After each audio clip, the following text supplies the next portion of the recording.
What the fuck? You should be subscribing. Hey guys, we're the Darks. Hi guys, it's Friday night in Phoenix. Woo! You're listening to The Absolute Geek Podcast. Broadcasting to you live from the Corona capital of the United States. It is the Absolute Geek Podcast. I am Matt. I'm Kyle. I'm Brian. I'm Chad. Solo Wookiee joining us, huh? Bringing us some Wookiees cookies this week, huh? Always trying. You got any good Wookiees cookies for us this week? I had great Any Wookiees good cookies yeah? this week. That's Yeah. good. It was a good week.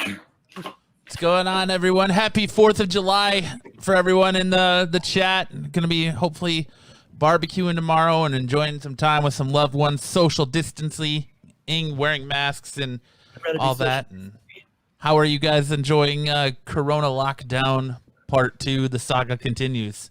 I love it. You're loving not going to the bar, huh? I don't give a fuck about that. I wish I got locked down. It doesn't change anything for me. I still have to go deal with people in their homes, and now they're just grumpy, and everyone gets time off, but the Wookiee. Make the Wookiee work. I like my job. My job sends out an email, and they're like, "Okay, everyone's coming back to the office on the 29th or the 29th. Everyone's coming back to the office." So 2 days later, we get another email that says, "Never mind. Everybody, go home. You're not going to be here. Go home. we can't have you here." This is just a test. Yeah. Dry run, people. Dry run for the almost 5,000 new cases we had yesterday.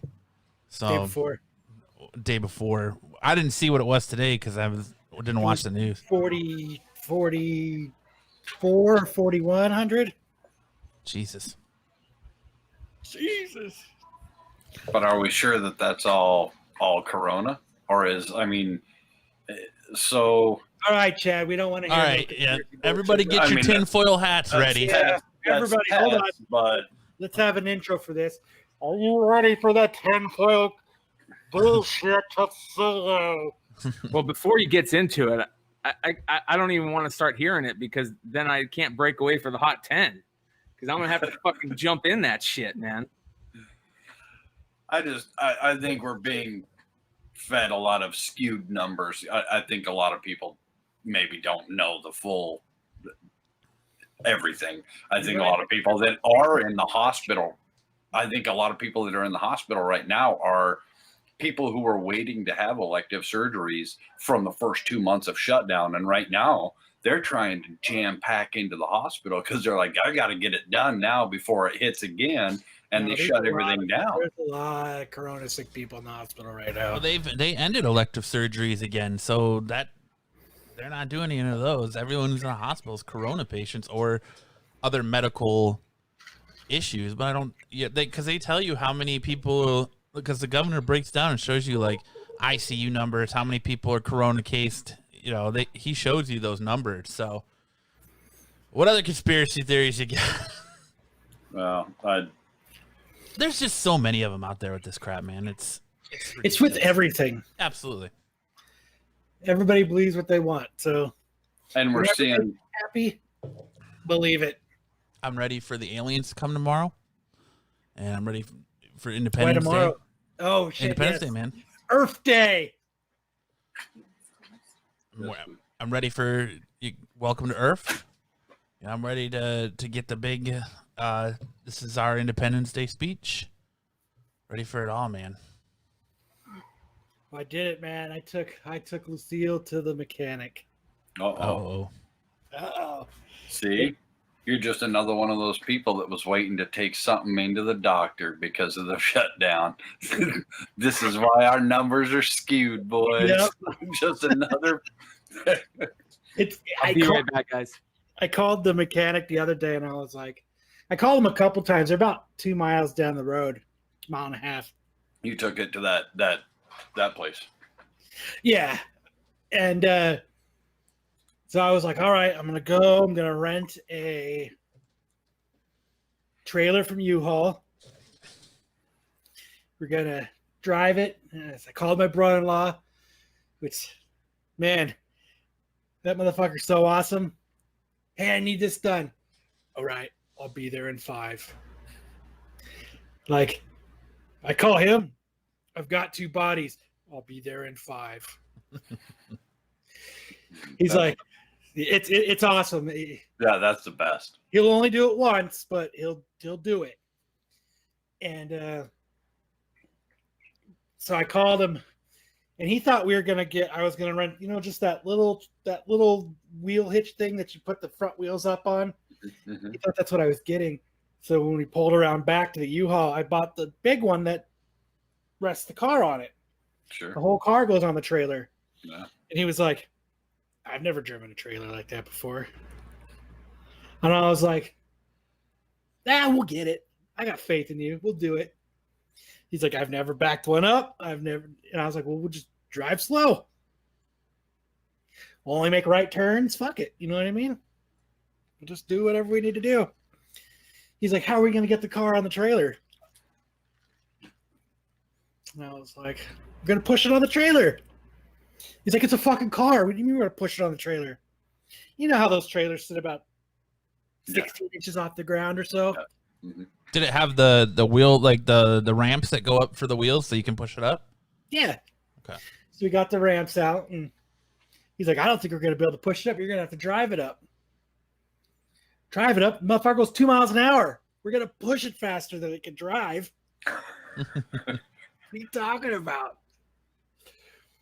So I woke up the boy, and I was like, get up. And we pushed it. It was easy. Backed it up, pushed it onto the on the ramp like it was nothing. But I had called the place on Wednesday, and I was like, are you guys open on Friday? Because I'm going to bring a car down. Yeah, we're open, man. Don't worry about it. Perfect. So I pull up, and there's a dude standing there. He's like, you bringing that in here? And I was like, yeah, fuck yeah. He's like, all right, cool. So we backed it in.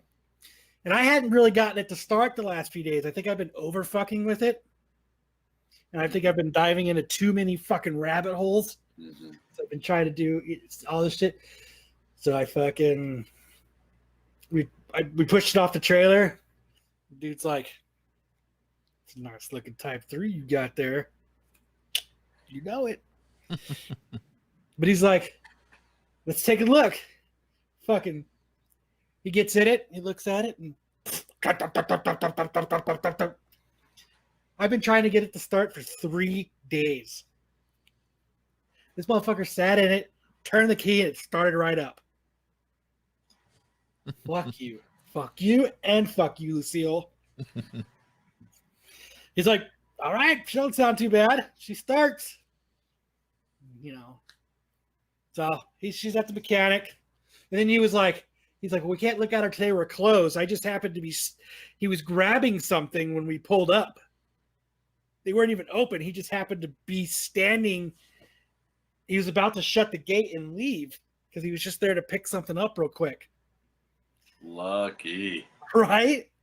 I'm glad I didn't procrastinate and try to get there like at 1 or something. I got up first thing in the morning to do it. And I've never really taken my car to a mechanic before. Mm-hmm. For the longest time, I've had brand new cars, so I just take it to the dealership. It's under warranty, and I just go back there. Sure. And then the only other time I've ever taken a car to the mechanic is I had like a 93 Nissan Sentra. Had like 220,000 miles on it. Mm-hmm. And the water pump went out. And so I went to go replace the water pump on it, but those little Sentras, you have to take the whole motor out to get to the water pump. Yeah, you got to take most of the top end off. Yeah, so I was like, all right, I'll just, my brother-in-law was like, well, we'll just take it to my mechanic. And I was like, cool. So I took it, and I was like, I want the air conditioning working again. I want to stop overheating, put a new water pump in it. If you find a couple other things, let me know. A few days go by, and I'm like, this motherfucker isn't called. Usually the mechanics are pretty quick to call you back, I assume. Mm-hmm. Because they don't want your car to sit there forever. They're either going to work on it or get it the fuck out of there, right? Mm-hmm. Yeah, any spot that you have that's taking up more money that they could be making. He's like, all right, I think you need to come down here. And I was like, okay, cool. I drove down there, and he was like, Get this piece All of right. shit off my property. well, he's like, I'll fix everything. There's a axle that's broke. And I was like, I don't know. I've been driving it around, but okay. He's like, I'll replace the clutch, axle, air conditioning, everything. $1,200. $1 million. Yeah. And I was like, $1,200, fixer. He was like, what? I was like, fixer. He was like, oh, well, I'm not gonna do that. Wait, What do you mean you're not? Wait, what? I was like, what do you mean? $1,200. Go. I'll fix it all. $1,200. And then he's like, no, I'm good. He just shot a number out of $1,200, thinking I was gonna go. I'm not putting that much into that Sentra. Right. I love that car, and I was like, yeah, fuck yeah, $1,200. That's way cheaper than I thought you were gonna tell me. Right. Let's get on it. What are you standing here for? Get to work. Yeah, sounds good. He's like, where do I sign? He's like, I'm not gonna fix it. He's like, you're gonna pay more than the car's worth. I was like, yeah, but one, I don't have money to buy another car, and two, I like that car. He's like, And three, the stereo in it is $2,500. So, and I was like, you're a mechanic. I have a car that's broke. This is that's how this works. yeah. You gave me a price. I said, okay. Why are you still talking to me? Yeah, he It's was like, time to work. He's like, you just need to take your car and get Less out of this, more of this. More of turning that wrench. I want air conditioning shit. And he's like, I'm going to give you a little piece of advice. And I was like, okay, what's up? He's like, sell it to a Mexican and buy another car. Oh. And I was like, but I want this car fixed. He's like, you're going to have to find somewhere else to do it then. And I was like, but that's your whole purpose of being where you're at. What the fuck? He's like, I'm sorry. I don't want to make money today. so I did. I got in it. I drove it home. And I put it on Craigslist. And I sold it in like an hour. Wow. Yeah, I was just like, so I'm like, in the back of my mind now, I have this like, are these guys going to call me and say it's not worth it? No. No. No, they're not. No. They're not. No, these aren't those guys. When you take in a Volkswagen Type 3, 1970 fastback with a clean body, I mean, you're not going to, don't get me wrong, you're not going to show up and exhibit as there like, pimp my ride, like this is what we're going to do. We're going to put you on some gold spoke Daytons and we're going to put the airbags on it and we're going to, like that ain't going to happen either. But these guys are going to be most often with that Volkswagen style. They're like, oh yeah, we, it's going to cost you an arm and a leg because we're going to put Bosch parts on there. So $60 to us is $240 to you, and that's just for the part. Right. Because what it says scared Bosch. That's what I'm scared of. I'm like, what could they possibly, what amount could they? So that's the other thing I was going to do. We're going to make bets. And by next Friday, I'm pretty sure I'll have an estimate. I'm pretty sure I'm going to have an estimate Monday. I'm pretty sure you'll have an estimate Monday, late Monday, Yeah, I figured right around like 1 o'clock, but I figured we could make bets. and you'll have a second new estimate by late Tuesday. Nope, I'll just be back to trying to figure it out again. So I figured what we could do is that if anybody in the audience wants to make bets, I'll do a giveaway. Oh shit! Look at this guy. Nice. I'm in it. I like it. So is that the real reason that you're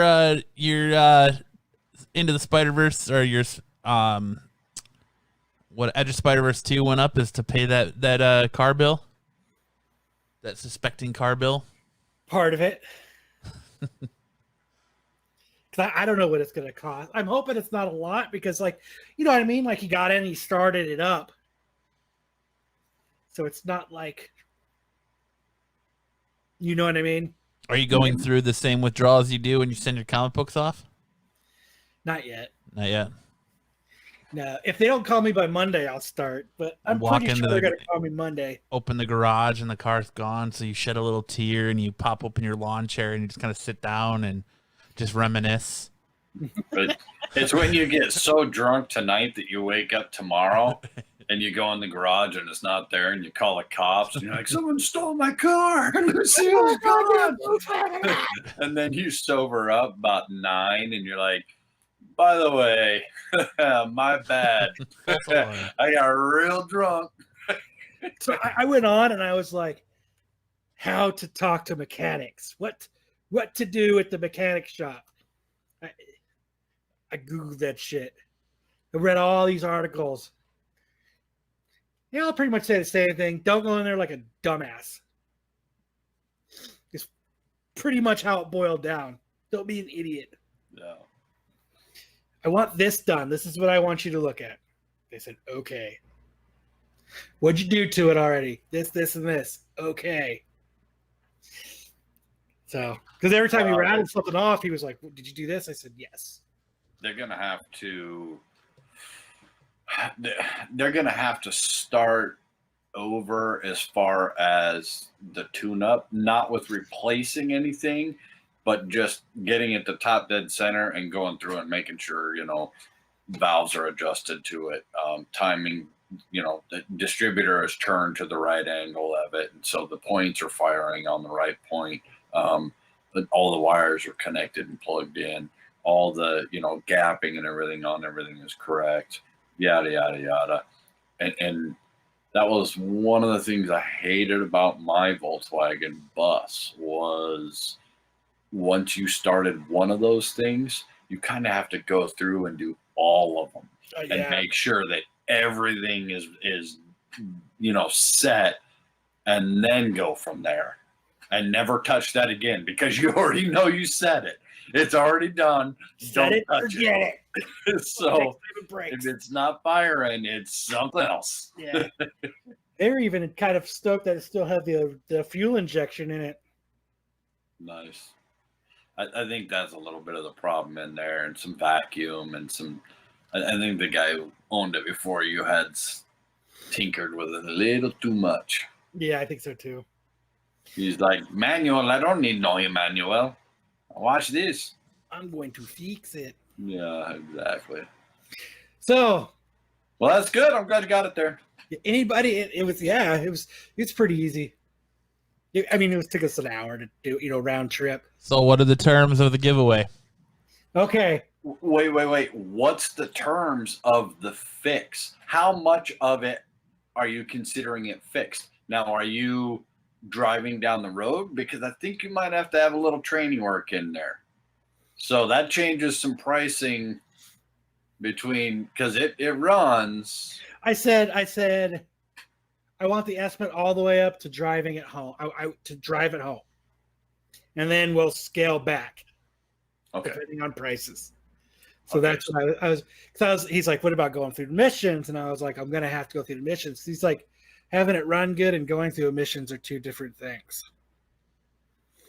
And I was like, "Well, through missions, and then you make it nice." All right. All right, so we're going drivable home estimate. Yes. Okay. So anybody in the chat right now that wants to throw an estimate out, I'll write them down. Whoever's close enough. I haven't decided the prize, but we give out cool shit here. Totally legit. So it'll be all right. I'll start with you, Chad. Drive home. I'm gonna go first estimate $2,650. Matt. Ooh. I'm gonna say Darren says 4K. I think that's a little high. I'm gonna say 3,500. I'm going with $2,000 even. You think $2,000 even, huh? Yeah. For to drive it home. $2,000 even. Mm-hmm. I think it's going to be real close to that. I think it's going to be first estimate, though. I think it's going to be a little higher. But you could be right. You could be right in that that mark. Well, I just say $2,000 because that's exactly how much I have.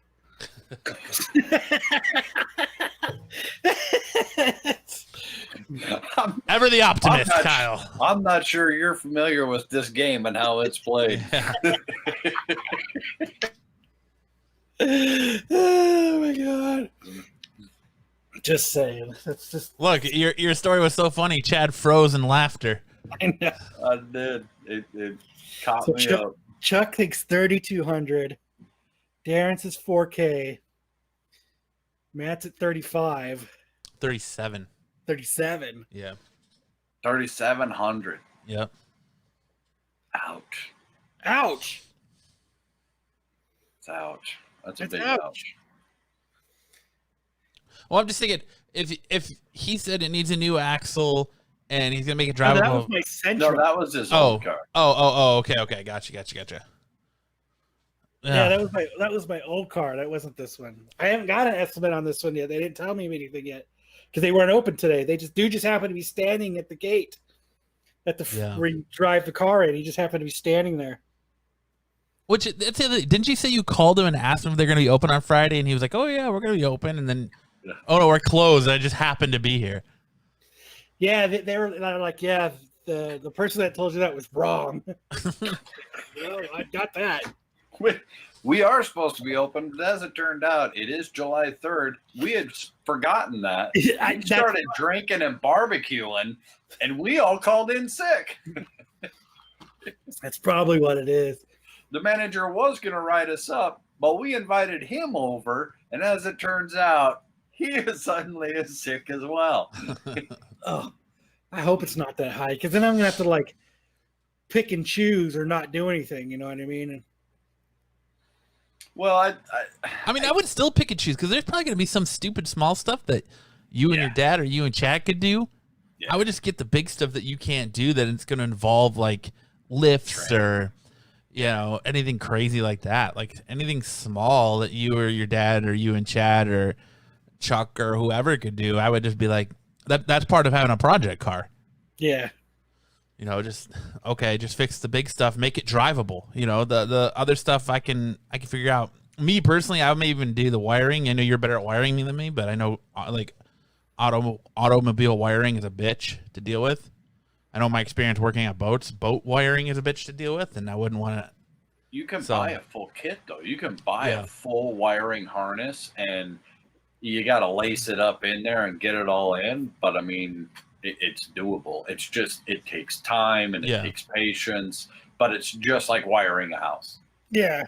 I mean, you just got to run the wires to where they go and put them up and run them through here and plug the thing in and zip tie it here. And I mean, it's a Volkswagen.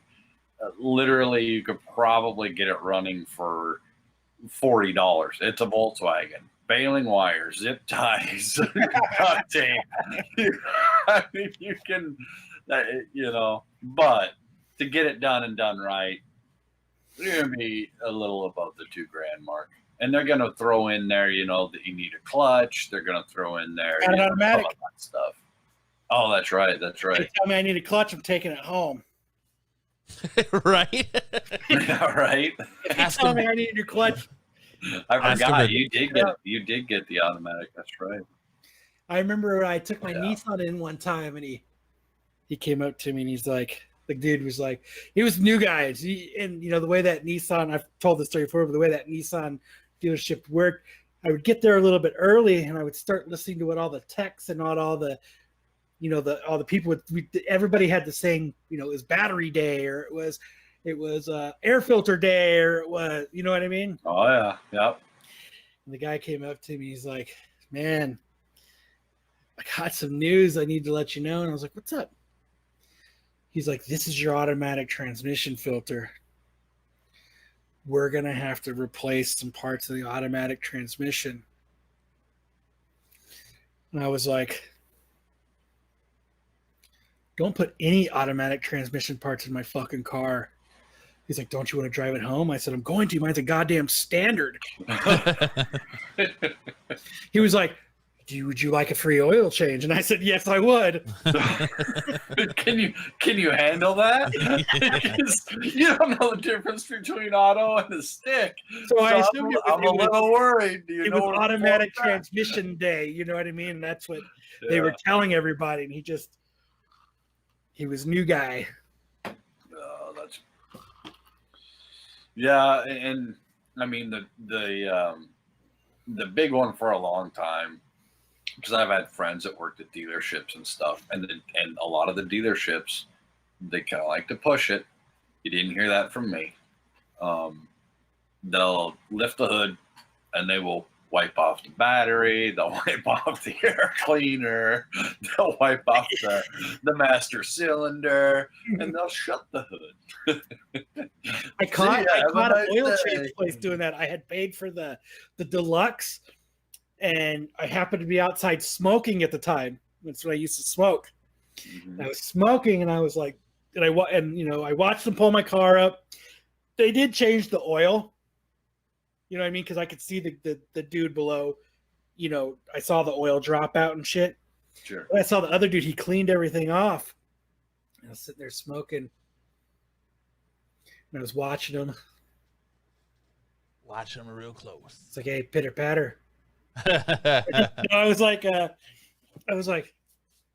hey, why'd you just clean those off? Aren't you gonna? I paid for the deluxe. Oh, I did. I was like, no, sir. That is an incorrect statement. I'm standing right here. I just watched you. You wiped them all off. Yeah.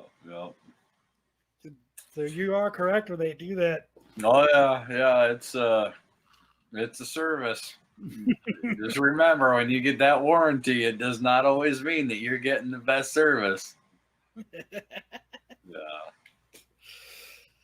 So, but all right. So those are the guesses. Guess nobody else wants to guess. He is not. You guys are scared to guess. Lots of scaredy cats. I hope it's something stupid, and they're like, "Hey, dumbass, it was something stupid. Give me $600." I hope that it's something even better where they're like, dude, we replaced like $4 for the vacuum line. She purrs like a champ. Drive it home. Here Sucker it is. ball. By the way, that's $104 you owe us. $304. What's the $4 for? The vacuum line. Hey, you know what? I'd be happier than the pig and shit. Yeah, that'd be great. That's what I'm hoping for you, buddy. That's what I hope it's something small and quick and easy, and some spade connectors on your emitters and ejectors and whatever, and boom, done. Stupid. Yeah. No, that'd be great. And I mean, that's Volkswagen life. Yeah. I mean, I broke down on my bus and had to have it towed. And finally, after a day and a half of now, mind you, I was smoking weed and drinking beer and stuff back at this All right. time in my Sounds life. like a party to me. Yeah, this is a part of my life when I was doing other curricular activities, and couldn't get it going, couldn't get it running, couldn't get it. And after a day and a half of, I mean, everything, valves, new coil, I mean, just, and stuck in Nebraska. Luckily, I had a shop to work on and stuff, but just working on it. Finally, after a day and a half, I pulled the distributor cap off. Points were busted. Like they were busted in half. And I had a whole nother set of points sitting in my glove box, because that's what Volkswagen people do. They carry an extra set of points because you never know when you're going to break down and your points are going to break. So literally after all that time, all that money, all that stress, all I had to do was replace the points. I could have drove it the rest of the way and never been broke down. Instead, I had to walk halfway through Nebraska with my dog. In the snow both ways. Well, and at the time, I had my dog, Geronimo. Well, Geronimo's 120-pound hybrid Malamute. I just picture, So- the picture is Chad holding it by the legs, walking uphill with it. The whole time, I was like, nobody's gonna pick up, some derelict kid with, 120-pound hybrid freaking Malamute, and what I mean? I'm like, this is a walk. This sucks, and this is not a good part of the walk. Guy ended up stopping and picking me up, though. He was really cool. I thought you were gonna I thought you said you were gonna do what Luke Skywalker had to do when he was stuck in the snow. No, I'm a Colorado boy. If I get stuck in the snow, I'll build a snow fort and hang out and find, worms and grubs and stuff and eat them and live in a little fire hut in my igloo, and I'll be happy. It's this heat that I can't take, man. This stuff is for the birds. It's fucking stupid. No, I hate it, man. I cannot take this heat. It drives me crazy. Get out of the kitchen. I would rather freeze to death than literally live in this heat any day of the week. Literally.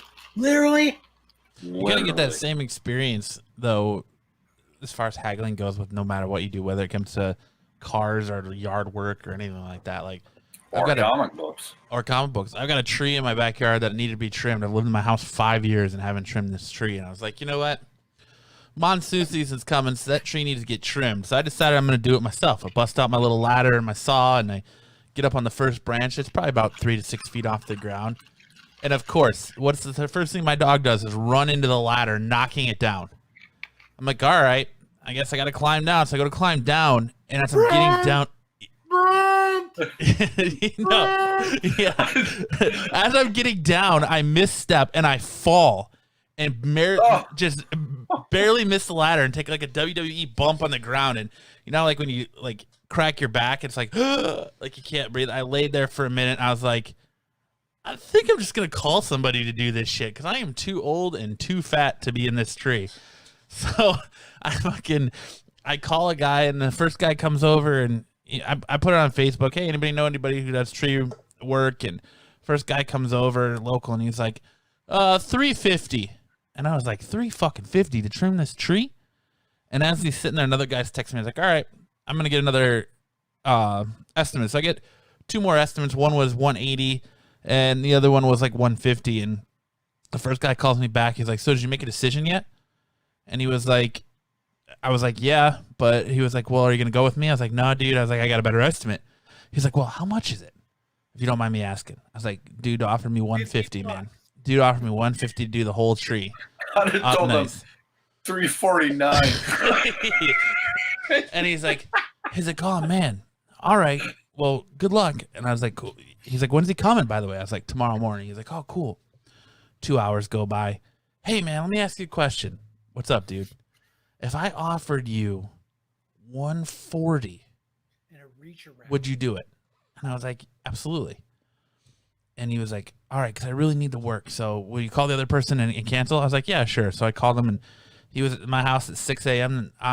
Yesterday morning and cut up that tree with him and his kid. And I ended up giving him $200 because he was here with his kid. But, it's just better than me breaking my back falling out of that damn tree. No, when you started this, I gotta be honest. When you started this story, I was expecting some Wile E. Coyote shit where you stuck the ladder on the branch and started cutting the branch over here. No. He's standing on the branch and he's cutting. Yeah, no, not quite, but it's just my dog to knock the damn. First thing he does, knock the damn ladder over. He's standing there for 4 seconds and then looks down. But the ladder falls and Matt's just there with his little yikes sign. Yeah, the minute my back hit and it cracked, and I was like, I laid there. If you're sitting there going, and your dog went. Yeah, I laid there in the dirt, and I'm like, it's the greatest, worst feeling ever, isn't it? When it's just like crack and it gets it all, and you're like, oh. Yeah, I'm laying there in the dirt, and I was like, mistakes are gonna be made here. I need to just. Because I don't have a vehicle to haul the shit away, and we don't have a trash haul here, so I would have to get a trailer and shit, and it would just been a nightmare. But it all worked out. But I just thought it was funny that I fell out of the tree. I thought about screaming for Brent, but he's playing video games. He's got his headset on, so he can't hear me anyway. You should have called me. I got all kinds of implements of destruction for trees. Yeah. I got chainsaws and limbs, and have I told you I'm in Colorado? Yeah, I know. I know it's deceiving, but I am not a hairy cowboy. I am a well-groomed mountain man, and I like the cold, long walks on the beach. No, just me and things like tools like they don't get along, man, and it's a shame. Like for trimming my bushes, I buy a bush trimmer. I was like, I'm gonna do this myself. Fuck paying for somebody. First thing I do, I'm out there going. Oh, how you man groom yourself as well. Right. You call it bush? Dude. Well, 1974 one for quarterback. No more. It's called manscaping and not a bush. And you got to stop doing that. My bad. Come on, man. Snake out of the jungle. My bad. Yep. I had to find it first. But, yeah, like so I buy electric trimmer to trim a bush. The first thing I do is cut through the damn electrical cord with it, and I'm just like, this isn't my forte, man. This is why people are landscapers, and I'm not. This is why I work behind the desk. I'm out of my mouth. Matt is a tool. Here. This is. Yeah. I can tell you comic books. I can tell you speculation. Yeah. I cannot tell you trim bush. I don't wax on, wax off the car. I don't sand the fucking fence. Books, yes. This shit. I don't trim bush, man. No. I don't trim the bush. All natural. Clip a little too close to the limb and it's game over, right? That's right. That's right. Super glue can't fix that shit. Yeah. Don't want to get too close to the twig and giggleberries, right? What kind of That's tree right. was it? Chuck wants to know. I've no idea, dude. I have no idea what kind of tree this is. I was gonna say that if you fell off you fell, so Here, I figured. Let me see. I can send a picture of it to the chat and pull it up, and I'll show you which branch I fell off of. TK, What kind of tree was it?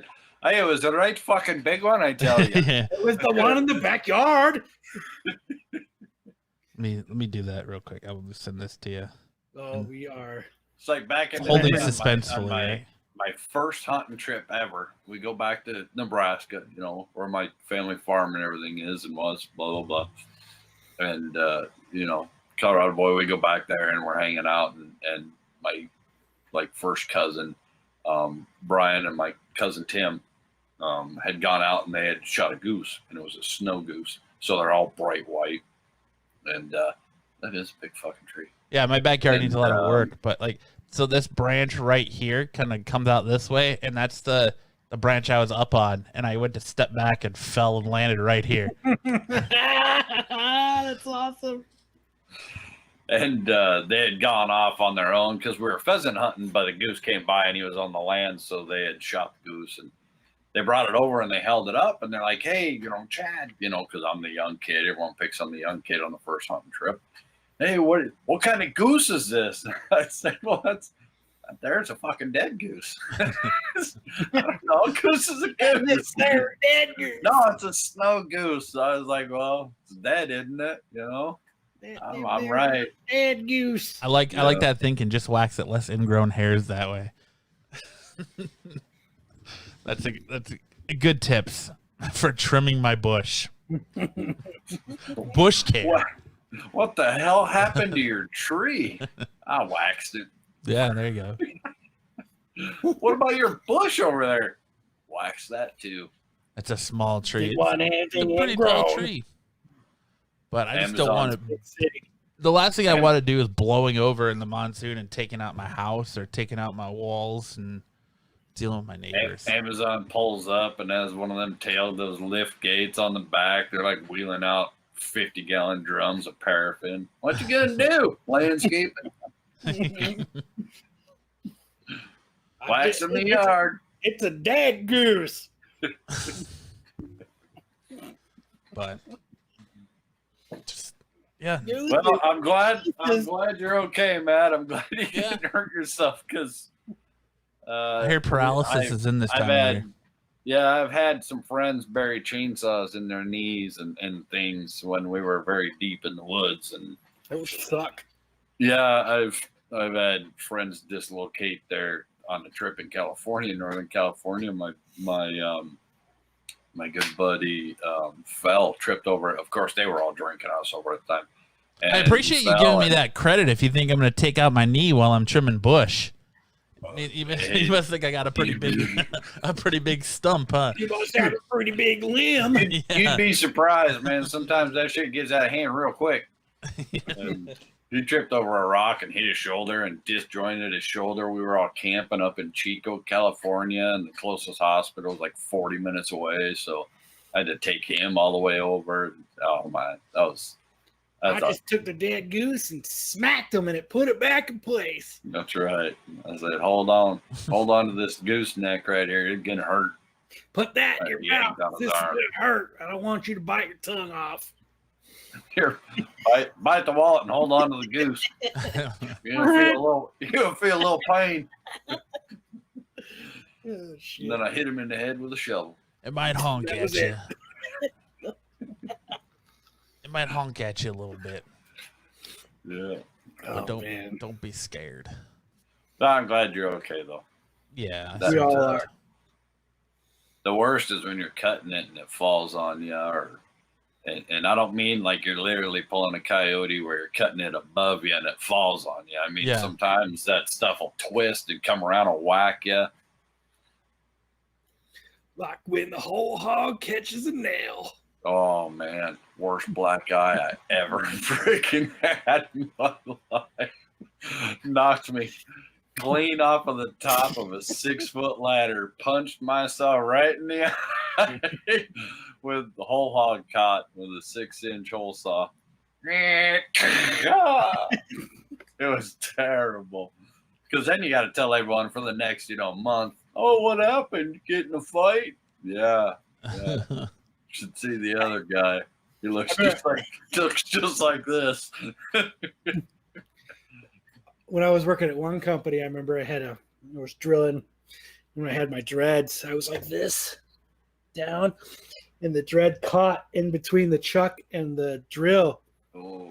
And it went, and my supervisor walked in just as it fucking hit me in the head. He's like, "What the fuck just happened?" My dread tangled in my drill. So I'm fucking with it and got it in reverse and I get it out. So every morning before we'd all get in our vans and drive away, all right, everybody, it's time for a safety meeting. Gather around. Kyle, show them what you did. Everybody has to make fun of me for about 10 or 15 minutes about how I fucking... Can always be used as a bad example. Show them what you did, huh? Mm-hmm. So we got the word that pretty much con season is dead now. Let's talk about Phoenix Fan Fusion a little bit. What's your guys' thoughts on the fact that they finally canceled Phoenix Fan Fusion, but they're were the refusing only to give They refunds. were going to. What's that? You were the only one that didn't think they were going I held out hope, and I know Corbin did too because they want to do a speed dating. But what's up with that no refund thing? I bet you eventually they're going to have to do it. Well, They're trying to hold out, but I wonder how much of that money they're using to pay the people that they, the guests that were coming. Well, they're still going to have to do something with them. That's what made me wonder. It's like it almost feels like they held out to see how many people they could get to come, and when those people were like starting to pull out, that's when they were like, okay, we don't have a guest to put on this convention. that's usually what happens when you pull out. Oh, bazinga! Yeah, there you go. But I think what they did was they kind of like Ticketmaster. They've already robbed Peter to pay Paul. Now they're like, "Fuck, what do we do?" And in the end, we may see something where they come back and they're like, "All right, these people all reimbursed and got out of it or whatever. So here's your money back." But it's like, oh well, we're not going to give you a refund, but if you can't come next year, gift your ticket to a friend. So it's like, we're not going to give you a refund, but if you want to give your ticket to your buddy, they can pay you for it. Yeah, I just don't understand that business practice, but maybe that's just me. I think they'll end up doing it. I think they're just going to have to.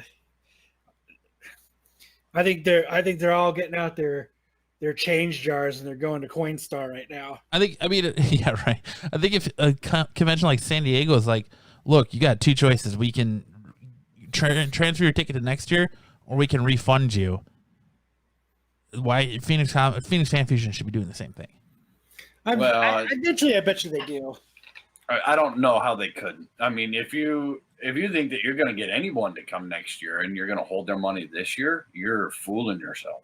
Oh yeah, you're fucking stupid, man. It'll be the end of them. Yeah, they'll be done. Nobody want to go because they know they're at any time they can get screwed, and that's not what people want to do. Just like because Ticketmaster, that's what Ticketmaster tried at first. Hey, we're just going to cancel everything. We're going to postpone everything. We're gonna push everything. Yeah. And they didn't want to give refunds for a long time, and then eventually the pressure came, and they had to end up refunding everybody. But it took months before they started doling out, and then they've given it stipulations. Oh, it has to be rescheduled. It has to be officially canceled. So if people are saying postponed, you don't get your money back until there's a confirmed date. Yeah. So that's eventually what's going to happen. Like Esteban just said, it says no refund is fucked up. Who would go to it again if they screw you over this year? Grizzle Geek says it's fucked up, but not surprising. I wouldn't want to go. I wouldn't want to give them my hard-earned money, knowing that the slightest thing might happen, and if they get in a bind, that I don't get my money back for a service that I can't use that I paid for. Well, if I'm paying for their free ride, nobody's going to go for that. Hey, let me give you $180, and in return, if you could just tell me to F off, that'd be swell. That's never going to fly with anybody for anything. Mm-mm. It doesn't matter who they get; it'll be fucked. But the funny thing is Sabotencon, the local anime convention that's the week after, is doing the same thing. They're also saying no refunds, carry over to next year. Sorry about your luck, I guess. Well, I can see them trying to say, carry it over the next year. I can see them trying to say that. You're not going to have to turn out the next year, and it takes one guy to start a lawsuit, and that goes out the window. Yeah. I also get that I don't know everything about setting up the cons or what it takes. I know that it takes a grip ton of money ahead of time. But if you don't have a product to give, then and a lot of that is, pre-sale tickets and some of that stuff on the whole, predication that there's going to be some cool people there. So you're collecting all this money and you're like, okay, this is what we have, quote unquote, we're not full yet. We don't have all the money in yet, but this is our ballpark. We have a better idea of where we're going to be money wise. Let's try and get, Patrick Stewart. Let's try and get, Why? So you can just Kyle cancel for like Grayson. the third time? Well, So Patrick Stewart you know what I cancel mean. for like a But third time? then they try and get those people, and then they announce it later. I'm not totally sure how all that con set up the way they do a lot of that.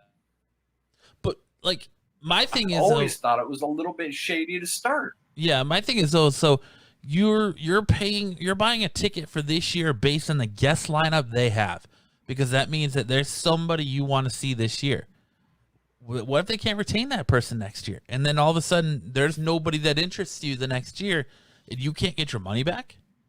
You have to try to sell your ticket to somebody else. And Yeah, I agree.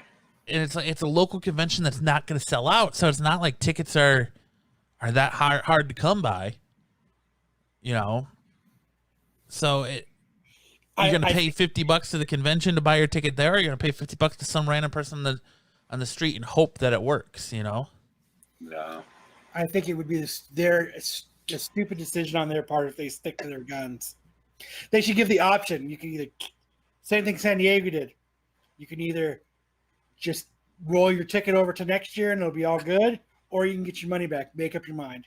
But even then, like I wonder how they're going to do it, because you think it's going to cost them more money to do an infrastructure that allows you to transfer your passes to somebody else or change that over, because it's not like they're pre-mailing you passes. So what are you going to show up there and be like, oh yeah, I want to buy, I bought this person's pass, and it's not under your name, they're not going to sell you that pass.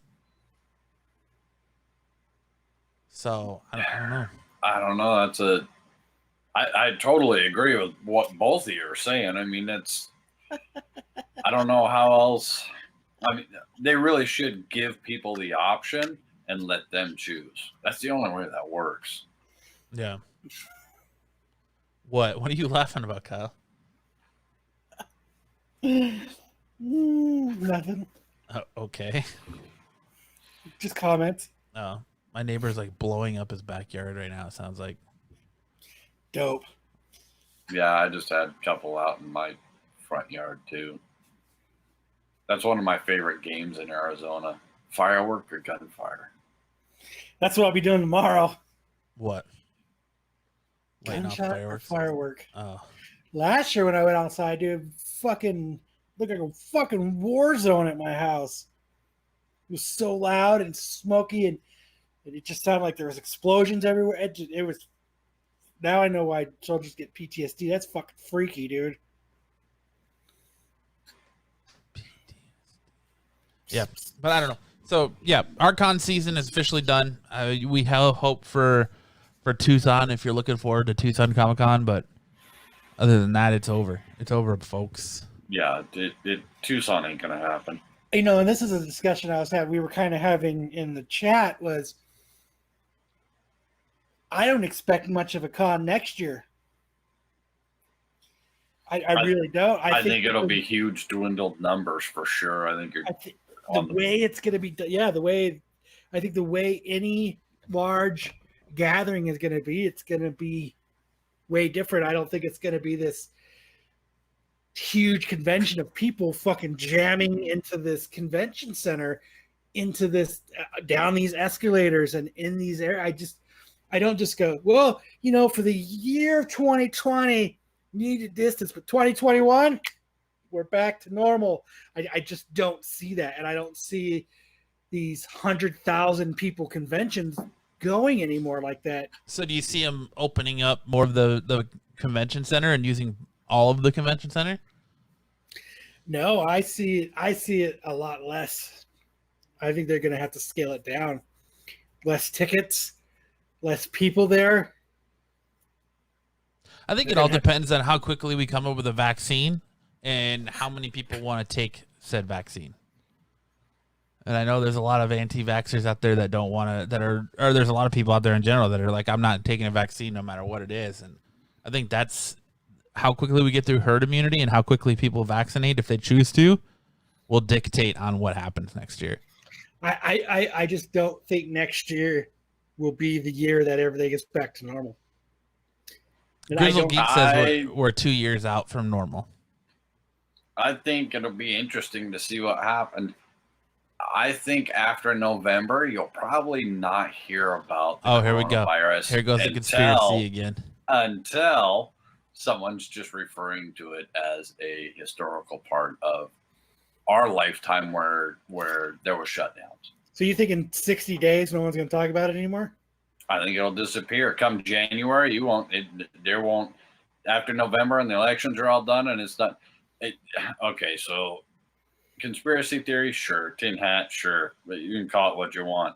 You can also go back into history and you can look at every election year where we had bird flu, swine flu, Ebola, frickin' every other flu of every other germ, of every other placation of. Every 4 years how, the state shut down. Yeah, it's never been this like this. It's Yeah, never been to this extent. Every election year, we're so used to everything shutting down. It's just no big deal now. This has been the extreme. We're shutting down. This is the extreme. The first year of the extreme. Better pattern. It's time to shut it down. Let's go. Every 4 years, shut down. Hey, this could be the new norm. This absolutely could be the every 4 year new norm. I mean, it's hard to say at this point. I don't trust our government. I don't trust the right. I don't trust the left. I don't trust any of them. But opening up the convention center more, that's not going to make it so there's less people. Right. It's not going to make it so people are spread apart. So that doesn't really do anything. There's a strain of rabid Ebola in the U.S. now. Here comes the next thing. Nubia says, and with limited numbers and tickets sold, they're not going to get big name people who will draw a crowd. And also the big names probably won't want to be in public signing stuff and taking pictures. That's what I see. A lot of people not wanting to do that for a while. I envision. Hey, Ish. There's no retracting messages here, buddy. I envision that it's going to be like. Be a man. Oh, he said it's in China, new swine flu in China. Care. I envision it being like the grocery store. So they're gonna have plexiglass in front of them with a little slit. You slide your book through it. They have gloves on. They sign it. They slide it back to you. Like the photo. I think the days of photo ops like that are gonna be like where you're putting your arms around people and stuff are gone. It very possibly could be. Just this fear now is just. I think it's just going to be hard to. People just are not going to want to do it for a while. I think the way we used to gather it's changed, and it's changed for a long time. Well, and I already said that I think that they're going to go to a lot more of the over the internet kind of stay in your mom's basement and watch the con from your mom's basement. Like, you want to see the panel, pay $75 and watch it on your computer or on, you know what I mean? It just. You'll get some people. We're all nerds. We all like to go and mingle, and we like to take our chances. Together. Whatever. Yeah, get stinky and rub butt to butt, or I don't know. Maybe some guys like butt to nut. Whatever they're into, it's not my business. But they're gonna still want to go, and you're gonna have a lesser crowd, and you're gonna see a lot more over the internet and a lot more sales. That's why I think the CGC thing is genius. That they're doing. You send your book and we get it signed for you. It's a control. And I think if you want your favorite artists or writers now to get your book signed, I think that's for a while. I think that's just going to be the way it is. I wouldn't be surprised if come next year San Diego Comic-Con's like, fuck, we can't have everybody there. No. I just don't see it. Well, look at, and TK is absolutely right. Look, the 9/11 changed the way we travel. Now we have all this. Like it wasn't a year. It wasn't just for a year. And all of a sudden, everything was better. Oh, it's 2021. We could just do everything normal again. I just don't think it's going to be like that again. I think the way we enjoyed cons is going to be a thing of the past. I wouldn't be surprised if San Diego changes the way they do things, and instead of buying a whole week, you can only buy passes for select days. So like you're in pool. They already do that. Well, like pool A, if you they pull you. So if you're getting in and you're in pool A, you can only buy these 2 days, or if when you get in, you're in pool B, you can only buy these 2 days instead of buying like all 5 days. That's including preview night, and go into the convention like that. They're going to try to control numbers. Who knows? That might not happen. They might make you see. They might be like the NFL and make you sign a waiver that says you won't sue if you get corona and that you're at your own risk and have a good time. I don't think they're going to do that because there's too many people that I'll be suing anyway. I got coronas at San Diego Comic-Con. That'd be a shirt to have right there, wouldn't it? I got coronavirus in San Diego, and all I got was this San lousy Diego t-shirt. 2020. Yeah. All I got was the Rona in this shirt. I went to San Diego Comic-Con. All I got was the Rona in this shirt. This lousy t-shirt. I don't know. SDCC 2021. Yeah. Rona in this shirt. I just, I see it with concerts. I see it with anything that's going to be like that. I think, yeah, I think that we'll see a lot more test runs as far as, and you're right, with concerts and things like that, events in the next, 6 months of the first 6 months of the next year. Because everything's pretty much shut down and over this year. I don't think there's going to be the Gem and Mineral show in Tucson. There's not going to be any of the Comic Cons. There's not going to be any concerts. There's not going to be any of that. Everything. So I think the first 6 months of next year, I think you're right. We're going to see a lot of testing of new ideas and things for concerts and all that. Now, the guy that comes up with the new out-of-the-box thinking idea on how to solve and fix a lot of this stuff, that's the $1 million moneymaker. That's the guy that's, or gal, or whoever, whatever, Ewok, Wookiee, I don't care. That's the being that's gonna be hailed as the next, Stephen Hawking. Hey, we had this big problem where nobody could touch and love each other, and as humans we have to have contact, but we all wanted to go mingle and we couldn't. This guy came up with this out-of-the-box thinking idea. It's going to be something crazy like with Sandra Bullock in Demolition Man. Was that Demolition Man? Sandra Bullock and Stallone, and they have the helmets on, and he's like, hey, we don't touch anymore. We put on the helmet, and that's how that's literally that something like that is a result of something like this. I think the biggest change we're going to see out of this is you're going to see wearing a mask in public is just going to become the norm. It's something you're going to have to get used to. Got my Darth Vader mask. I think that's definitely going to become the norm for sure. And then the 6 feet apart thing, I think that's going to be norm. Get used to that, but. I mean, how are you going to control that at a con? Yeah, I know. You're going to have to pay more staff to. Everybody's going to have to. They're make going it to a more controlled environment with a mop on it. You're going to be getting poked in the back. Yeah. Jason asked a good question: is how much would people pay to have a 120 Zoom session with their favorite stars or writers or whatever? 86 cents. That's a solid question. How? When we change into the future, what is people willing to pay? Like, you're going to be, hey, you know what I did? I had a Zoom meeting with Todd McFarlane, and he showed me the book that he would have signed had we met. It was awesome. I was in a Zoom meeting with me and 700 other people. It was like a one-on-one. But totally not. But that's he was totally just talking to me. We locked eyes. Well, I understand. If San Diego, I don't know why they won't. Maybe they're going. There's rumblings that they're going to do this, and they're looking at this convention at home to test run it. But start doing a pay-per-view thing for Hall H panels. You want to see your favorite Hall H panel? You pay X amount of money to get in the virtual room to watch the live broadcast of that Hall H panel. $54.99. Saturday night. Well, look, you go to the convention. You stand in line for days to get into that Hall H panel.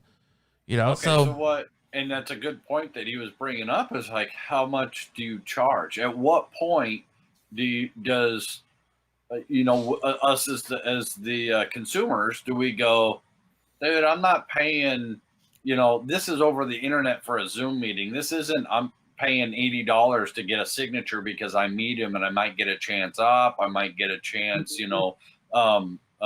sketch on my variant cover.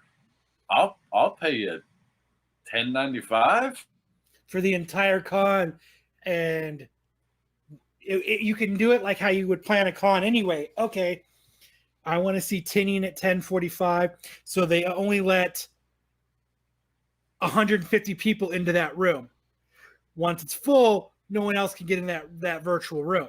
Yeah. So you have to plan your experiences, and that's what they should do as well. Is the facilitators of the con should do the same thing. Okay, you send your book here, and at the con, we'll get it signed for you. You get it signed and graded. Same thing. Get it signed and graded for $51, and we send it back to you. Is the price going to go up for that now because there's more mailing, there's more dealing? It's no longer hand in hand. Does that add to the cost now? I mean, you already pay for shipping and stuff. It's already... Yeah, but I mean, I'm talking like con signings. Grizzle Geek says, with deep fakes and filters, it'll be like the old phone sex lines. You think you're talking to Todd McFarlane and it's some fat dude in the basement in Ohio. How awesome would that be? Is this Todd? Yeah, this is Todd. Wait, you don't sound right. Where's your accent, Todd? I've been seeing a speech therapist. How would you like me to sign this book, big fella? Yeah. Hey, where do you want the name tag? I mean, I think $29.99 wouldn't be a bad price. I wouldn't pay $29.99. Ish is asking $29.99 to watch James Tinian talk about Batman for 45 minutes. No. $29.99, $30 to, like Kyle said, to have your run of whatever Hall H panel you want. You pay that much amount to get an access code to try to get into watch that panel virtually at home if you can't make it to the con. Because I think you're going to still get that number of people that want to go to the con, and then everybody else who doesn't get to go still feels included. You don't get the vendor floor experience, you don't get all that, but at least you get to see these panels, and then that would even, well, it probably wouldn't cut down on the online leaks, but more people are getting that experience, and you're making more money. That's where I think they're going to make their money, is in the panels. This is just like you're saying. This is porn. Somehow there's a porn connection here. Yeah, right. I think they're going to make a crap ton more money on their panels. I mean, I would pay $50. I mean, hell, I've paid $50 for pay-per-view, fights. They can do it as like, you could do it like same thing. When there was photo ops from 10 to 1, it's photo ops. You could do like, for $15, you could do a 15-minute or a 5-minute one-on-one. Yeah. You'll get a photo op of your Zoom call with Scott Snyder. I love Scott. We're going to take a picture of you two right next to each other and look like you're in the same room. Let's go. It's be like, I'll pay you $10.99 for right now for a photo session with Kyle. We'll send you the link and come in here and we'll screenshot you, and going to be. we'll screenshot you and it'll look like you're in the same room together. Here's the goalie. Here's something. Yeah, right? Exactly. Like chat roulette. Here's something I just thought about. It's gonna blow. It's gonna be even worse than the Me Too movement we're going through right now. It's just fucking some random. All these freaks, all these freaks and absolute crazy people that are out there. How many? Because we're not gonna see it, because we're all looking at him. He's looking at, 300 other people. How many of these freaks are out there, flashing a boob or freaking, doing a nut shot like, hey, hey, Liefeld, look at these nuts. All right, Tim, it's time for your one-on-one session with Scarlett Johansson, and Tim's connecting now to some dude shirtless like this the entire time, and you just see his arm just fucking going. And it's just like, what the fuck is going on right now, Or it's, all right, Brian McClay, it's time for your one-on-one with Scarlett Johansson, and you're connecting now.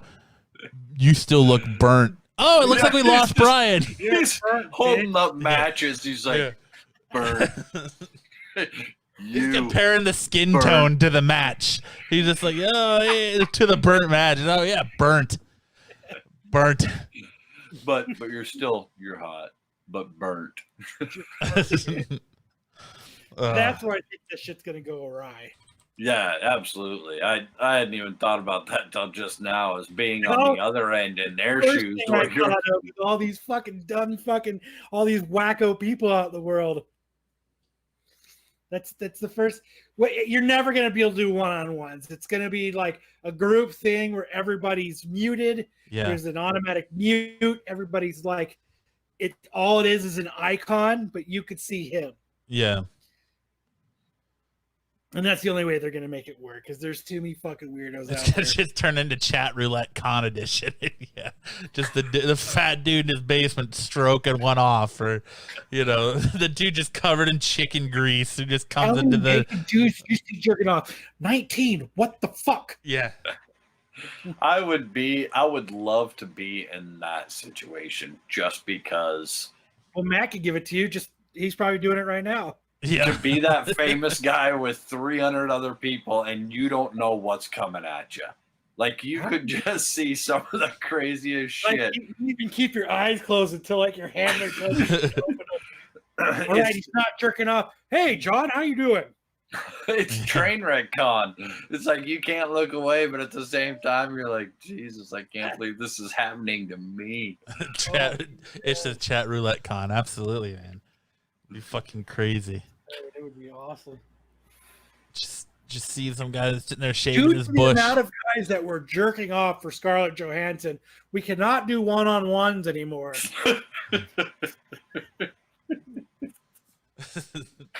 Right? It's just. Is this guy fucking choking himself while he's jerking off?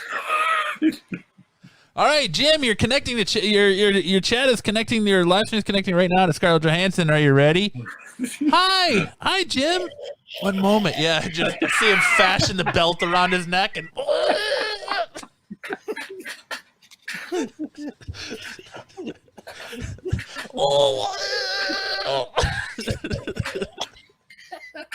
And that's the picture he gets is just her like sitting next to him in her Black Widow outfit.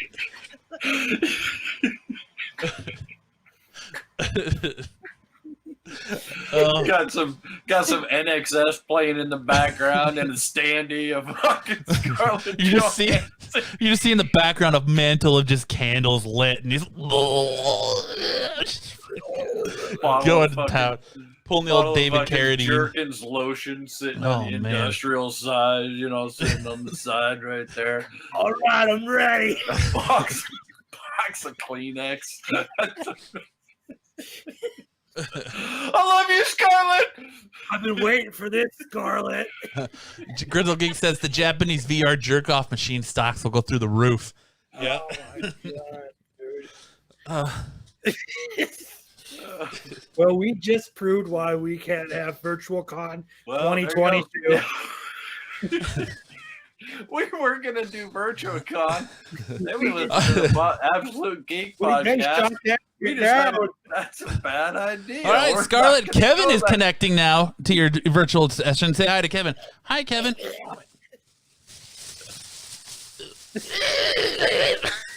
Just fucking bag over the head, going to fucking town. Just all the creepers you're gonna get in there, man. Oh. Then you'll have a whole new wave of Me Too shit to worry about. Because you can't deny that one because you're record. The one guy that hacks it, it's fucking pouring on everybody's screen for 45 minutes. Jason said, I think you just proved why we must do a virtual con. Here's the sick, really twisted crap. Is you mean we didn't already say a bunch of it already? No, that's normal stuff, man. That's like my friends. So how many people are gonna try and make an example and totally, for instance, try and hey, I got this famous person on the line and boom, commit suicide. Boom, done. Look at the guy that shot Lenin because he wanted, or Reagan because he wanted, Ronald Reagan because he wanted to impress Jodie Foster. I mean, we have some absolute nut jobs in this world. There is some really bad stuff that could come. How do you screen for that? Who do you hire to screen? Are you going to jerk off and choke yourself while you talk to Scarlett Johansson? No. I promise I won't. It's not going to happen at all. I will check the box, I swear. All right. Well, we're connecting, and as you're watching the connecting wheel spin, your shirt comes off and it's flying down behind you. The belt's around your neck. Yeah, and you're ready to go. Or your camera just pans down to you with no pants on, just sitting there, like, and she comes on, and then, yeah, there's a lot of liability. I think we've discovered a lot of liability in doing cons at home, huh? Yeah, there would be a delay. So, yeah, there's a 6-minute delay. Scarlett, Jesus Christ, 6 minutes. what's your first roll like? What are we going to Mars? Fucking 6-minute delay. Poor Scarlett's got brain scars, man. That poor girl. We haven't even had the con yet, and she's already like, I'm fucking out, boys. Dude, yeah. You would totally, Jason's right, you would totally have to have at least a 30-second delay, maybe not 6 minutes, but a delay and a moderator to boot that dude out the minute his pants come off, or the minute you see a belt come anywhere near, you're gone, you know? Well, ladies and gentlemen, Scarlett's back really quick because of our delay, and every guy was trying to jerk off. So we're back 4 minutes later. Yeah, that just, I think that could go downhill real fast. Grizzle Geek said you went all the way back to 1983 for an example for a wacko. That is what Optimus looks like. Oh, dude. Yeah. Well, not that I'm trying to date myself there, Grizz. But I'm not as young as I used to be.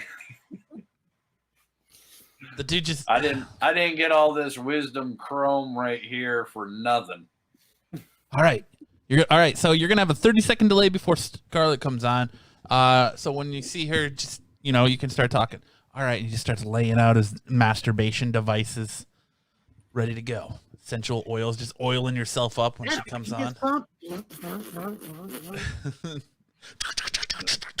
This just in on a side note.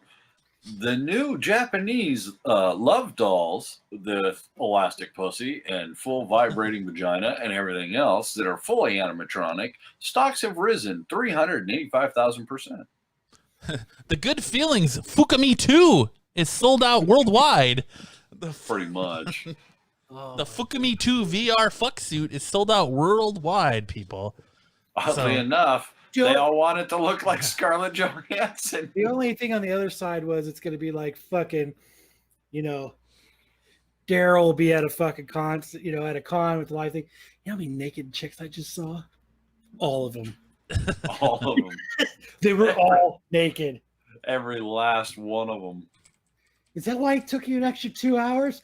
I made sure to give each and every one of them my undivided attention. Yeah, that could be.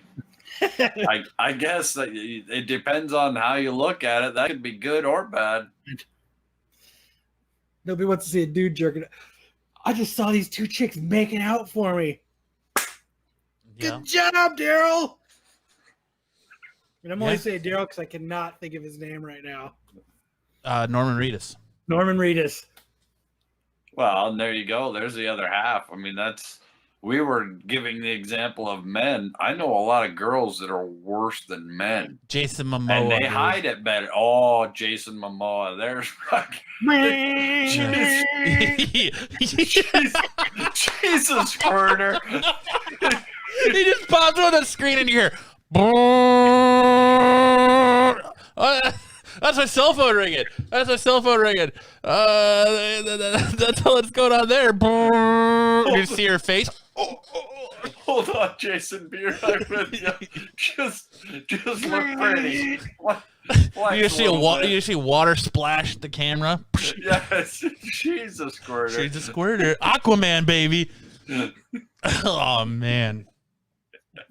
Fucking A. Fucking Yeah, started. that It takes a lot to get me off, Jason. I need a chainsaw. Fucking drill, a dildo drill, just. Oh man. Oh my god. I think we just. We completely just decimated Yeah. virtual Welcome con. to welcome to Absolute Geek Podcast, where we single handedly just found the reason you don't do a virtual con. Oh man. Oh, that's a good point, Christine. Jason Momoa is pretty unisex appeal.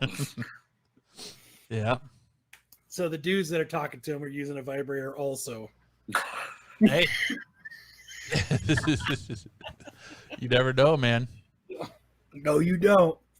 I saw that episode of Live PD. He's a panty dropper and a pants dropper. And Neil Diamond is. Yeah. Corbin, you're missing out, buddy. You're missing out. There's We're missing you, Corbin. We're missing your input right now. There's a lot of people we? that are saying that pants are off before Momoa even gets out of your mouth. The minute you're like Jason Mutt and pants are off, man. Badooch. It's like he wants to be. He might be the voice of a CGI Frosty the Snowman for a live action Frosty the Snowman movie. Moist. There's gonna be a lot of melting in that movie theater. Wow, you had to really you had to work at that one. You really had to try, man. Yes, you got the crickets on that one. Moist, wet. He's melting. You didn't even go for the carrot joke. Yeah. That's what I was There. It was waiting for the blatantly carrot. right there. I was waiting for the carrot joke, and The it door didn't was drop. open. I was waiting. That was too Yeah. easy. I thought that was too easy. The carrot joke. He's melting, moist. Ugh. Oh man. That was awesome. So something I know Kyle's pretty pumped about is Paper Girls. The Brian K. Vaughan Paper Girls comic is being adapted into a television show. I'm stoked. That was such a cool fucking story. So let's see if when Brian didn't comes get to back, if read Paper that. Girls shows up on the Hot 10 this week. No, you know what's on. You know what's on there. Miles, Negan. everything. Star Wars. Negan the gold. Yeah, Negan the probably. silver. Negan the freaking. Dude, I can't believe those damn books are going for that. It's awesome because they donated them to the stores. So, I mean, that's awesome to help the LCSs. But holy crap, those prices are crazy. Well, the gold, it was one per store, and it was $170 retail at the store for that book. Yeah, and they're going for like $400. You know, I like Walking Dead. I like collecting Walking Dead comics, but I'll just wait. It'll go down. What, you Think want it the will? gold? I Why don't not think it just buy will. the regular cover for $5? I'm going to. I don't think it'll go down. I think people are gonna buy them, and That's how I sit on 'em justify and not hold buying 'em. it, Chad. Yeah, Chad, get with the I'm program. still Where have waiting you for been? I'm still waiting for the Todd McFarlane thank you. Who the cover hell's to go Todd down. McFarlane? Todd McFarlane cover. There you The thank you cover. go. Todd McFarlane. Yeah, it's I don't know. That's a crazy book. Yes. And it's not even out yet. Yes, Ish, that would be why somebody rated your Paper Girls today, because it's going to be an Amazon Studios show, so it'll be on Amazon. I got a I signed hadn't copy of heard that number it one. got signed. Yeah. Kyle and I have been speculating for a while that it was only a matter of time before this series was made into a show, because it's It was fantastic so series. cool. Yeah, it's just What's it about? it's about these paper girls from like the 80s, and these aliens come and they get sucked through time, and they're going to these different times in these different dimensions, and what all they're trying to do is they're trying to get back to their time, but all this is intertwining and going on at the same time, and it's just Okay, it's- question one. it's Paper out girls, there. so they're out like on a paper route, like chucking papers on porches? Yeah. yes. Okay. Yeah. And what happens is 3 of the girls have been doing it for a while. Then there was a new girl, and they just met the new girl who was actually like the center of the series. and they come together, and that these aliens come, and it puts them into like it brings them to like 2016. So like way in the future, but 2016 with them hoverboards, and then they get shot to different dimensions. They get shot further in the future. They come back. You know what I mean? They get shot through through all different times with all different kinds of creatures and all this stuff. You know what I mean? They run into their adult selves, and it's really trippy. So I'm really wondering how they're going to do it, because like when they travel through time and they go to these alternate times and dimensions, these creatures are talking different languages. And in the book, it's just like gibberish. Like, so I wonder how they're going to do all this. And I'm wondering how they're going to. That could be really cool. It sounds really cool. I Dude, mean, they did far out. They did a lot of that with Sliders, though. Sliders, they ended up on some planets and some different time dimensions or whatever, where they were talking foreign gibberish and all that. Like they had to go get like I don't know if it was like a pear phone, or they weren't apples. It was like pears or something. But it's and it's kind of cool because they're leaving themselves these clues from the past to the future, and it's a really cool series. And I mean, Brian K. Vaughan is an awesome writer. Yeah, that sounds really cool. He's proved it time and time again. And it starts out and you're just reading it and you're like, the more you read it, you're like, this is so fucking far out and so crazy. I got to keep reading it because it just, for a while, it just doesn't even make sense. And now you're just still reading it just so you're just waiting for all this to come together. It's worth, and you could, I don't know how easy it is to find them now, but it was pretty easy to find the series. Is it over? Is it done? Yeah. Did they end it? Yeah, they ended it like a year ago. Yeah. Okay. It went for a few years. It's a good image series. I'm gonna have to check that out. I bought it when we did comic reviews. It was just an issue 1 that came out, and I was like, ooh, issue 1, Brian K. Vaughan. It's got to be at least worth checking out. Sure. And I mean, we were hooked from issue 1. Like that was our monthly, we couldn't wait for the next Paper Girls so that we could do the next Paper Girls review. Is there a lot of filler books, or is it not like every issue is like oh wow, I can't wait for the next one? For the most part, it was like, I can't wait for the next one. There wasn't very many filler issues at all, just because it was so weird and out there that you really just didn't know what was going to come about of stuff. How old are the girls? 14. Okay. They so almost smoke like a little bit of Stranger Things kind of vibe in there. They with smoke and cuss and yeah. Oh, so, well, they are 80s prodigy children. Not that I would know anything about that. But it's to anybody out there who didn't read it, it's worth getting the trades, or it's worth going to your comic book stores. Obviously not Fantastic World Comics because somebody bought them already. But it's worth going through and digging those out of. I'm sure a lot of them are in dollar bins because it was a hot series, but it wasn't like every issue wasn't an expensive issue. Yeah. Like issue 1 skyrocketed. It went high for a while, and then it just kind of leveled out. I don't know what the prices of them are now. Oh, I'm sure they're going up now after they just got picked up. Like, I think I bought a 9.8 signed by everybody, the whole artistic team, and I think I bought it for like $45. Dang it. But That's nothing. I bought it I bought it a few years ago. Sure. Now you can still get number 1 for about $20. Yeah, see. About Oh, $20. that's pretty good. But this book is it's a series not a lot of people were into or knew about or picked up on. So I think this is one of those books that if you're spec, you're gonna buy now and it's gonna explode when the show actually comes out. So buy low now at $20 a book, and it's gonna skyrocket when the show comes out if it's a fantastic show, which I'm expecting it to be. But Yeah, as long as they don't add like a Snyder cut to it, then I think you'll probably be okay.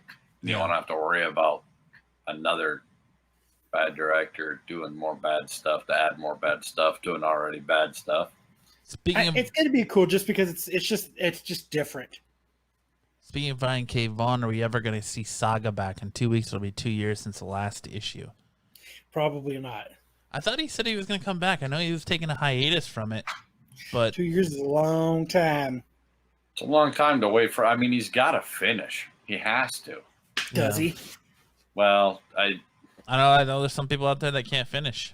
It happens. It happens, yeah. It's a medical issue. They have pills for that, man. I don't know. Little blue. Little blue pills. Or, yeah, there's there's some electroshock non-finishers in the world, but I think it would be a huge mistake to let Saga sit and not get done. I mean, if you put out a Saga book in 2 months, you're gonna sell the crap out of that book. And if you add a variant, you're gonna sell that variant quicker than any book we've seen go to date. I mean, everyone that has ever read it that has any kind of spec or any kind of anything is going to be all over that Saga book. Yeah. Yeah, and I'm sure there's got to be there's got to be Netflix or Amazon or Hulu or somebody's out there drooling over the rights to turn that into a show or a movie, and they're just waiting, Yeah. Who knows? He says the hiatus was supposed to be so they could do a Netflix/Amazon deal, but 2 years later, well, how long ago was it that Netflix announced that Millar World deal, Kyle? That was like 2 years ago, wasn't it? It was a while ago. That they announced that they signed an exclusive deal with Millar to publish his stuff, and we haven't seen anything out of that yet. I think it was Although in one of those things. I think it was like when all these Image Comics properties were being bought up, and they're just being bought up and shelved so that nobody can do anything with them. And then when they decide they want to do something, they can't. Although I'm surprised we're getting an Old Guard TV show as quickly as we have, because there's so many other comic properties out there that I think it would be a better hard to make one them, to get into. Yeah, that I think that would be Saga being one of them would be more likely to be a winner than Old Guard, but. I guess if you got someone like Charlize Theron who's ready to go and put their power behind it. Charlize Theron. All right. Why? Nothing. Did I fuck it up or something? It's all right. I'll let it slide. No, say it. Fix it. No, you're good. You're good. You said it right second time. You're good. Okay. Whatever. You want me to Theron to pronounce the... That's one of those names that you have to say twice. The first time you say it, you will jack it up every time. I mean, how often are you going to say that name? Not very often. And when you do, it's such a weird, like you got to pronounce it in a French accent. Well, I'm sorry. I'm not French. I can't freaking do it. You bitches. And then he says Saga 55 would be like Spawn 300 level sales. I think it'd be above that. I think it'd crush those sales. You think so? I do, because I think a lot of the people that want that book, that are looking for that book, aren't just going to buy one book. They're going to buy two books. They're going to look for the variants. There is, but man, there is a lot of Saga guys, and the guys who are out there begging and wanting the Saga, they want it, and they want it bad. They're going to go out. They're going to collect every variant they put out. Next thing you know, that, oh, well, can we get a Peach Momoko variant, Saga 55? Oh, I'll take 6 of those. It just, I think we'd see some massive Apparently we need to get our shit together with names. Or at least Matt does. Or at least I do. I'm terrible at pronouncing names. I don't care. That's why if you call everybody, hey, you, Yep. you never get their That's name right. wrong. I don't judge. Hey, I don't buddy. judge. What's up, guy? How you Yeah, doing, the buddy? guy. Hey, man. What's up, duder?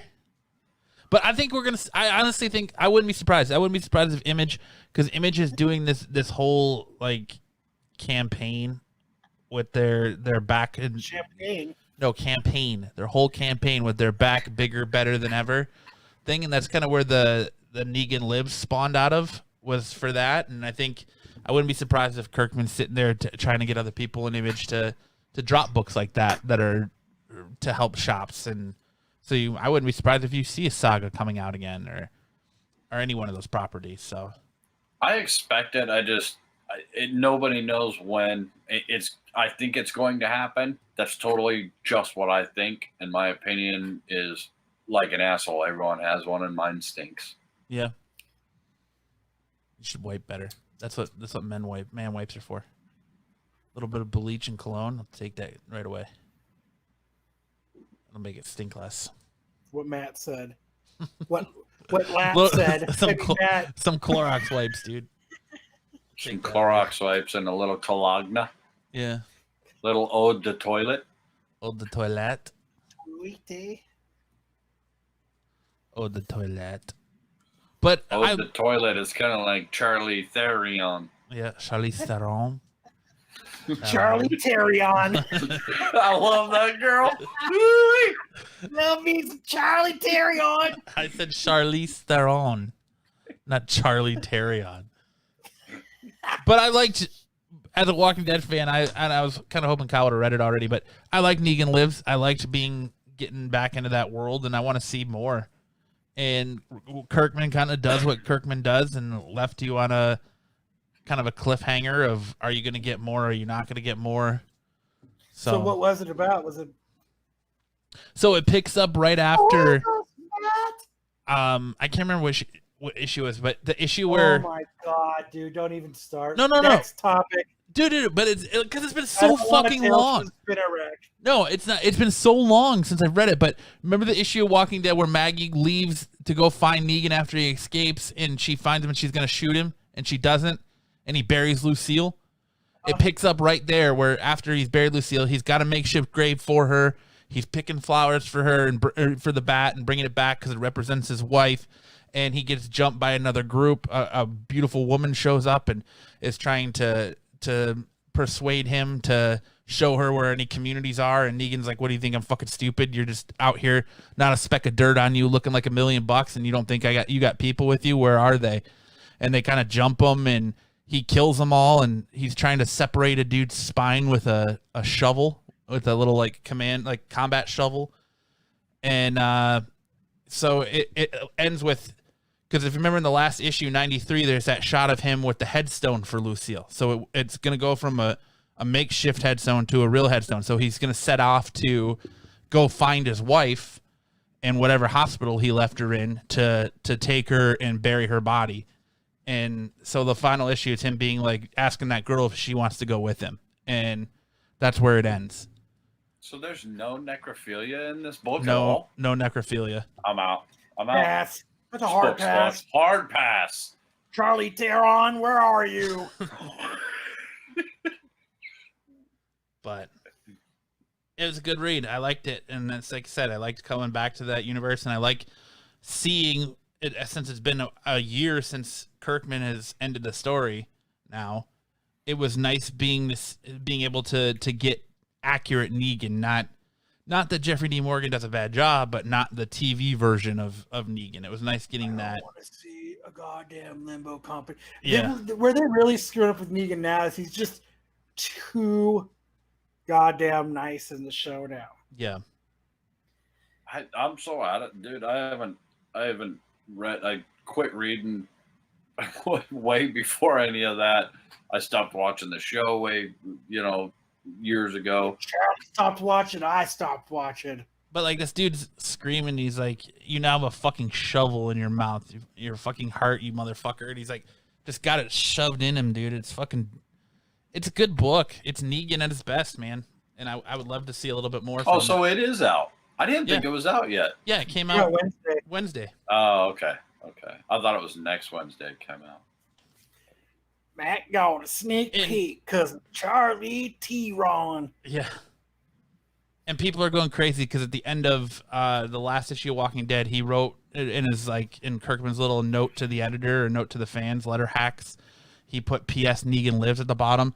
And at this one, he writes, P.S. Clementine lives. And Clementine was the main character in the Walking Dead video games, the Telltale games. So people are speculating that you're gonna see a Clementine comic come out now. Well, see, and that was my next question is, where do they go from this? So we're seeing big giant books spike sales and all that. Get COVID-20. Do we see the Clementine book? Do we see the Clementine? Do we see the Daryl? Do they make a single book of that alone time when Carol takes off from the group before she comes back, or I don't know. No, because the comics are separate from the show, and the timelines are different. Because in the comic, Carol's long dead, and there's no Daryl in the show or in the comic. They could add something in there. Yeah. The point I'm making, they could add something in there and do right before it broke out, or there was this period in between here and here where Carol did that, or fucking Coral, we gotta have a book about Coral. But like, there's enough room here, and he leaves it open ended that way he could tell a Negan story. It could be a 6-issue miniseries. He could tell a nice Negan story. Well, a complete story, not just one-off issue, and continue it on, or let somebody else write it. But I think to me, it feels like there's more to come from this universe, and it's just trickling out. So you think there'll be more? I do. COVID-20 comes out. What do you think, Kyle? You think there's going to be another spin-off of a bunch of other individual characters? No. How I come? think Kirkman just does what Kirkman does, and he likes to leave seeds, even if it's real or not. Just like he said, I've got fucking Walking Dead 300 planned out. He just does and says shit so that nobody actually knows what's going on. Well, he came out and said that he had recently that he had that many issues of Walking Dead planned out, but he's a fan of George R.R. Martin, and the way he just abruptly ended the Game of Thrones, and that's what Kirkman was like, oh, well, I should do that in my universe, so he just abruptly ended Walking Dead the way he did. I'd say that now, too. Because he was like, how can you continue the story on after you kill Rick? I don't know, ask the TV show. That he's not dead. He's just gone. Make movies. Yeah, making movies. I don't know. No, Kirkman's always been that guy that does and says things, real or not real. Yeah, he's a troll. He's a big troll. He's just saying stuff that you like to hear right now. Yeah. So it's just like conspiracy theories with COVID. You're hearing the ones that you like that appeal to you, and that's my real news. That's not my fake news. Jar Jar Martin. T-Rex told me that COVID is fake. Jar Jar Martin. I'll never think of that guy as anything else except for Jar Jar Martin. Jar Jar Martin. From here out. He's the zombie guy, Jar Jar Martin. Jar Jar Martin wrote that their throne story. And then he write about those D Ragans. But I think Negan is a popular enough character that, and depending on sales of the numbers on this book, I think he's from Star Wars. I think you're gonna get a little bit more Negan to come out of the Walking Dead universe. I don't think they're done with him yet. They killed Jar Jar Martin. I don't know. I am not in tune enough with it to have any kind of input whatsoever on that. I think book sales. I don't know if he just did it. Fucking Kyle's cracking himself up over there. Jar Jar Martin died in Star Wars. I think he may have done it. Like Kyle was saying, it's always hard to tell because he does stuff just to, fuck it, I'm gonna do this, and nobody's gonna know, and I do know that about him. So I wondered if maybe he was like, this is what I can do to help the LCSs because of COVID and everything and the shutdown, I'm just going to put out this book. I know it'll sell. Everyone still, is very much a fan of Negan and that storyline. So I'll just make a one-off book and then I'll never touch it again. Yeah, that's kind of what I say. Whenever, that's kind of what I'm thinking too. Like, he probably really wasn't going to do it, but he found a way to help. Yeah, Helping Jar Martin. I could go down as the guy that saved the LCSs with one book. Watch this, Jar Jar. His name is Negan. I'll learn you how to write there, Jar Jar. Jar Martin. I'll learn you good. Missing all the fun. Back is Mr. McClay.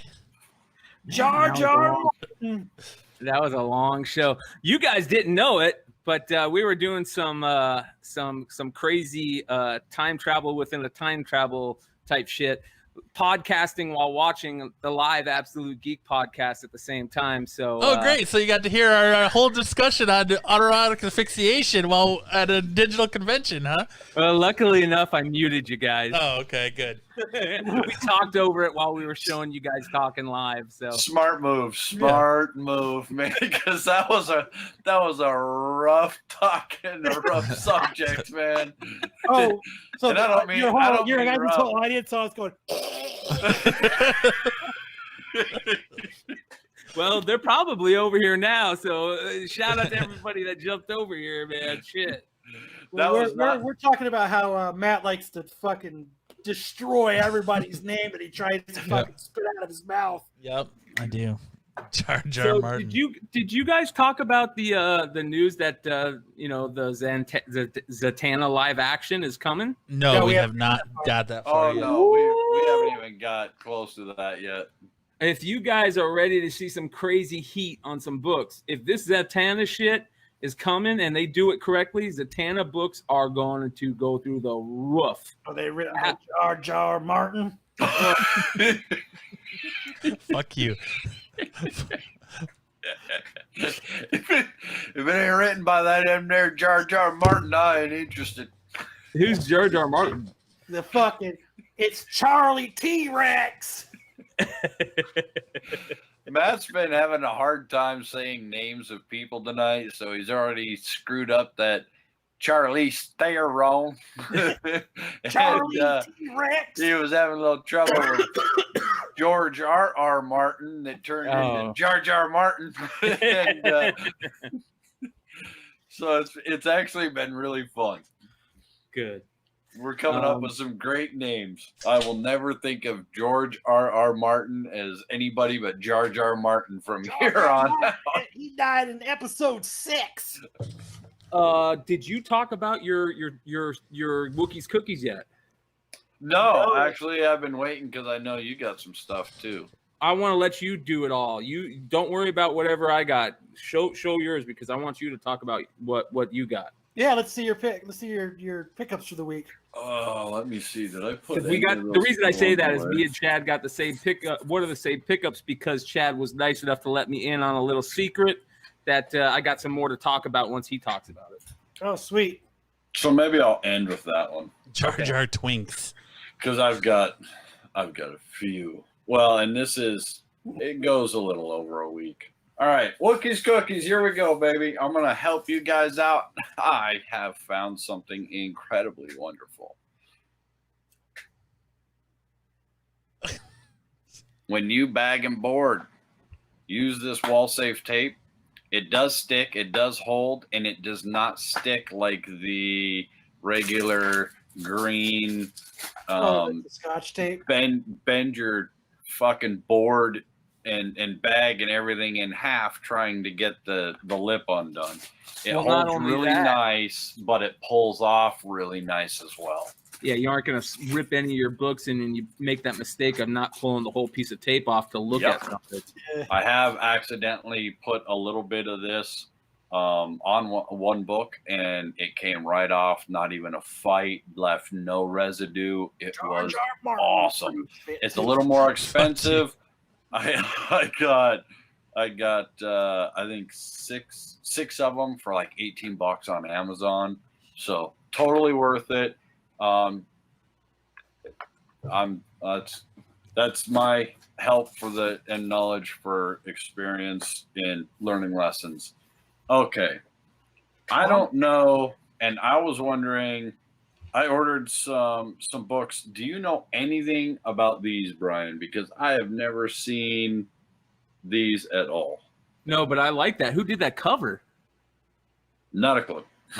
I won't even lie. I have no clue.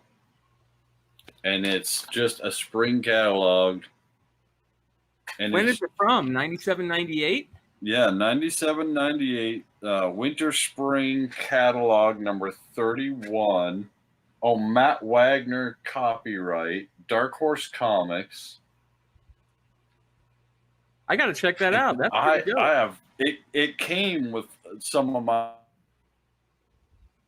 cookies that I ordered or got, and it's got a bunch of just Is that like a Dark Horse price guide? No, it's an old store catalog Oh, for like if you want to buy books from them. That's before the internet was big. That's how every store did it.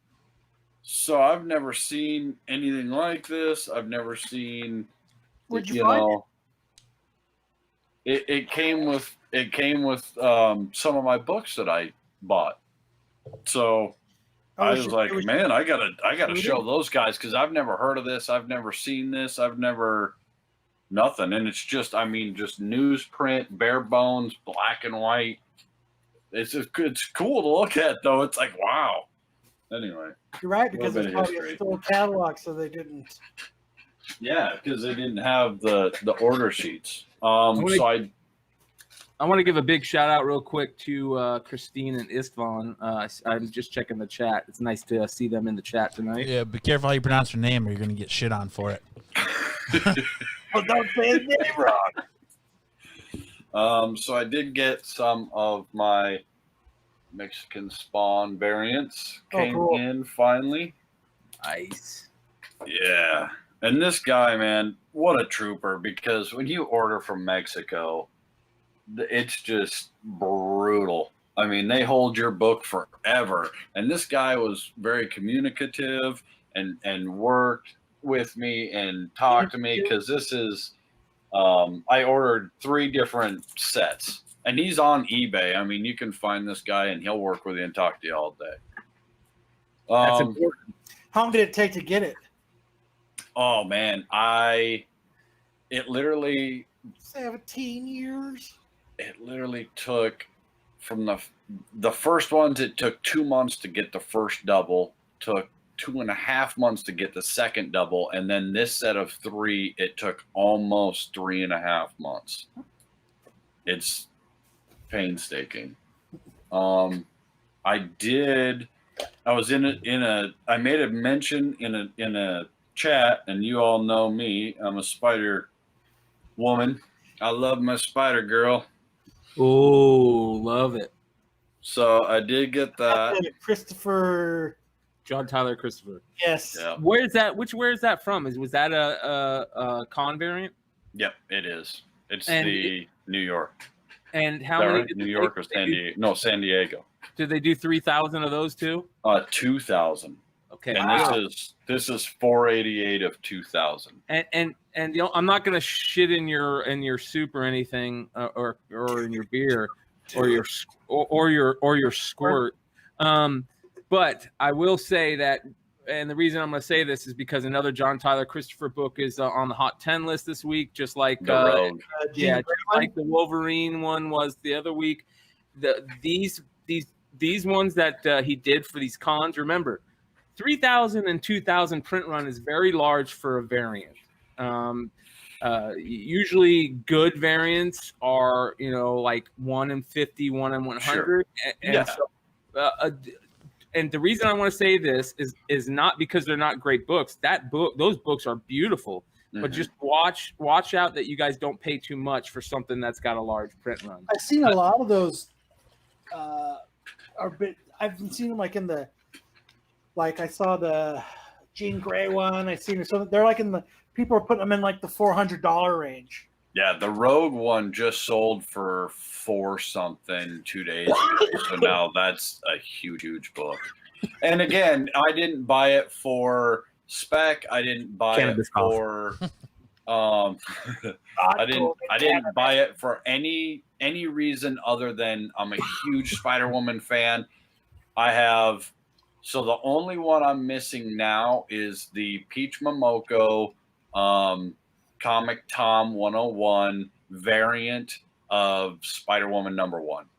I think I have every other one that was made. And it's just because I wanted every #1 of Spider-Woman that just came out in the new release, just because she's awesome. I love her. You're a Jessica Drew fan too. Not that big. Not that big. Isn't that Jessica Drew though? Yeah. Oh, It so is. you just like Spider-Woman in general. You like them all. I do.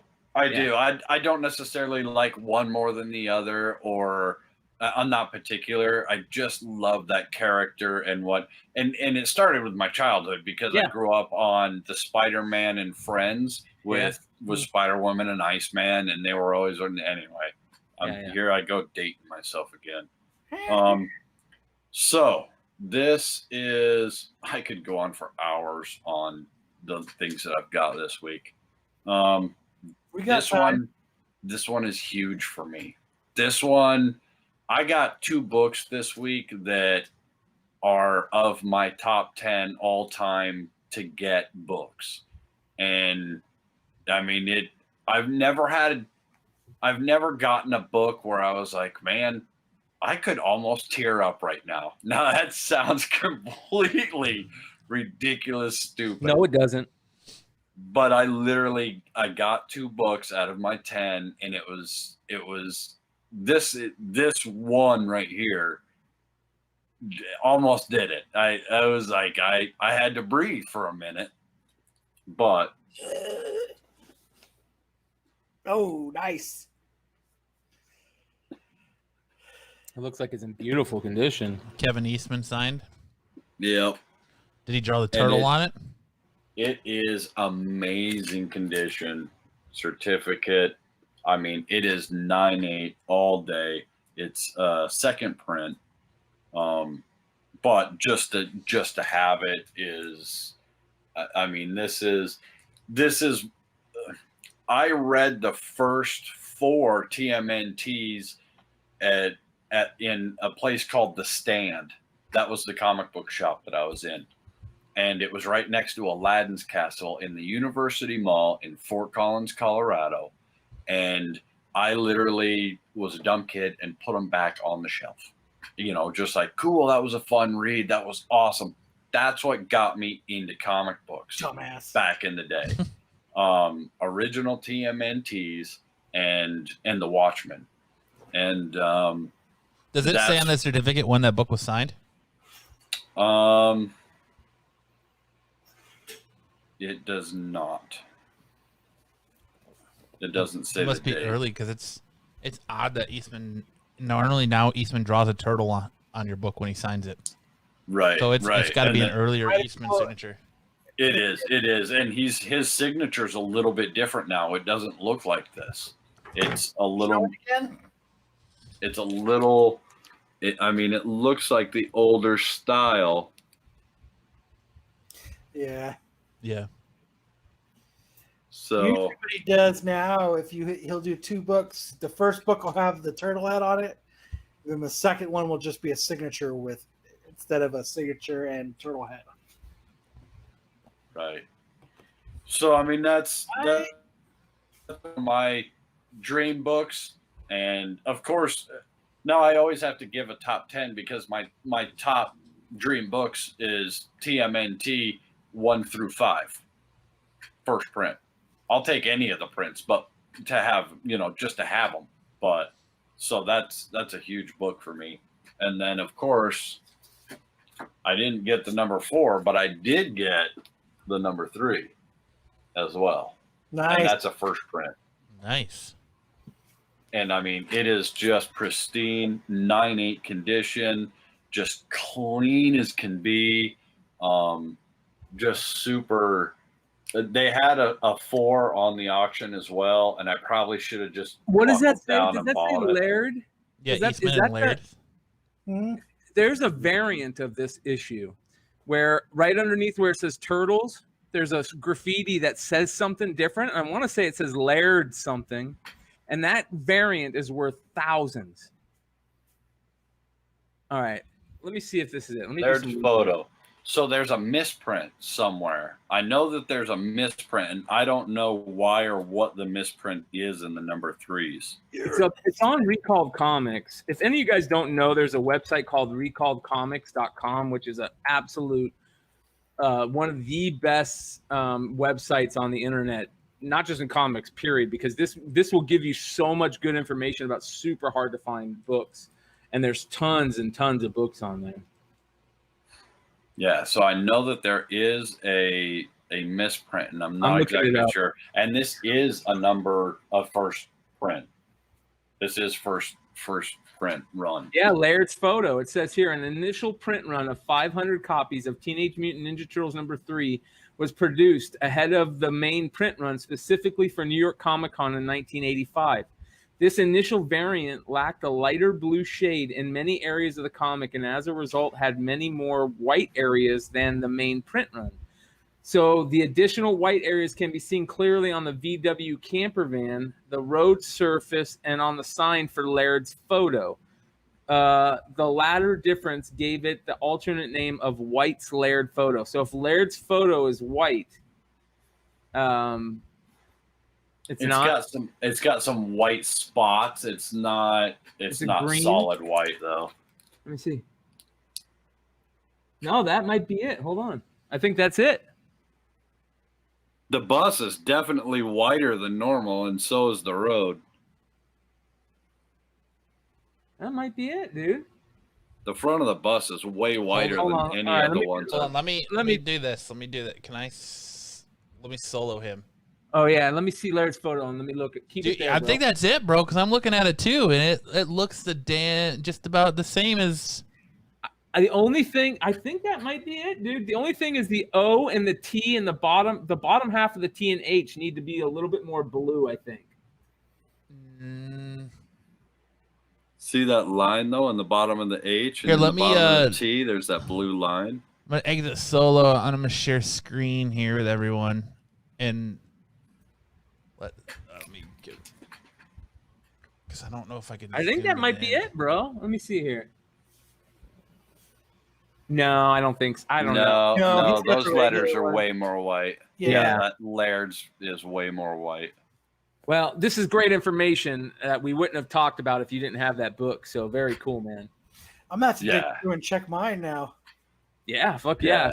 These things sell for thousands, dude, because they only did a couple of them. I mean, it's one of the toughest books. It's probably like one of the top 5 toughest Ninja Turtle books to get. That is still one of my kicks in the ass from buying books from John. Remember he had that fucking box of nothing but Ninja Turtles, and I bought as much as I could until I ran out of money. And that dude came on and just bought everything else out.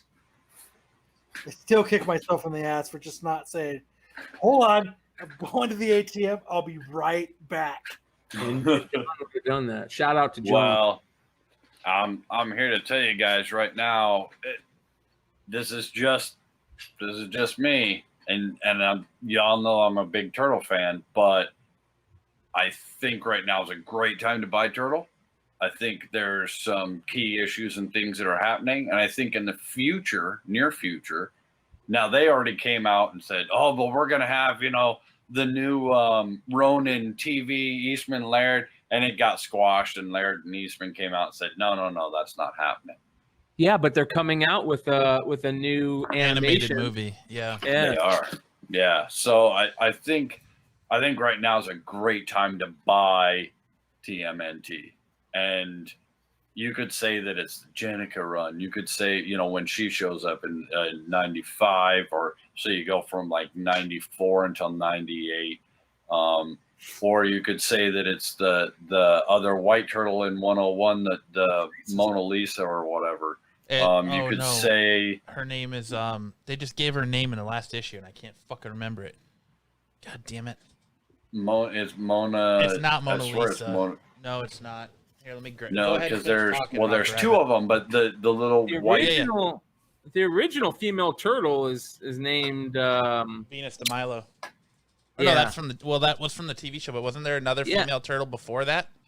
No, I think it was just Venus de Milo.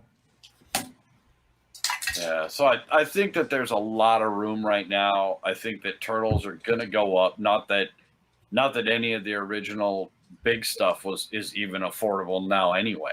Here, I I'll think tell you that what it's her name is here in just a lot of it's very expensive. It's hard to find. People who have them hold on to them. So if you can find it, buy it. because It's did you just a pick up? safe bet. Did you pick up issue 105 of the IDW run? I can't listen. Huh? Chad, Did I pick up what? did you pick up 105 of the issue or the Turtles IDW run, the 105 that came out last week? Yes, I did. So she's gonna be a huge deal moving forward. Yes. Um, So then I also picked up the variant, Oh, the that's one there. in was it the store incentive, her name is Lita. the new one. The Lita, white that's it. albino turtle's name is Lita. And I actually got 2 of them because I kind of got lucky and kind of made a mistake. That's One of a those safe that's- cover. mistakes. Yeah, that's one of those like I'm gonna bid on this one and I'm gonna bid on this one as well because if I don't get one, then I can get the other one, and then it's like cha-ching, and you win both. It's like, all right, I'll take it. And then I did finally find this one, and there's like 3 different versions of this one, so that's always fun. Yeah, because that's the second When you printing, can- right? Yes. So that's always a fun chase. But that's some good, turtle love right there. Who doesn't love turtles? If you don't love turtles, you're in the wrong game. Fuck out of here. That's right. I did get the Momoko variant. Yeah. Oh, nice. That's dope. And that showed up. Would put you back. It wasn't that bad. It was only 40. I want to say Oh, that's 40. not bad. That's pretty good. No, it was pretty reasonable. That's better than what I paid for the double Ronin covers. Yeah, right. Yeah, you and me both. So this is, and I'm gonna pull it out of the top loader so you can really get a good look at this. Now this guy's I don't great, know. man. Packages. What'd you say about my package? It's like a tree trunk.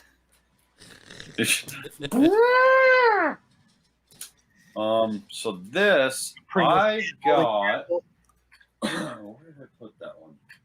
So I ordered and got a Silver Surfer, a Turkish Silver Surfer that.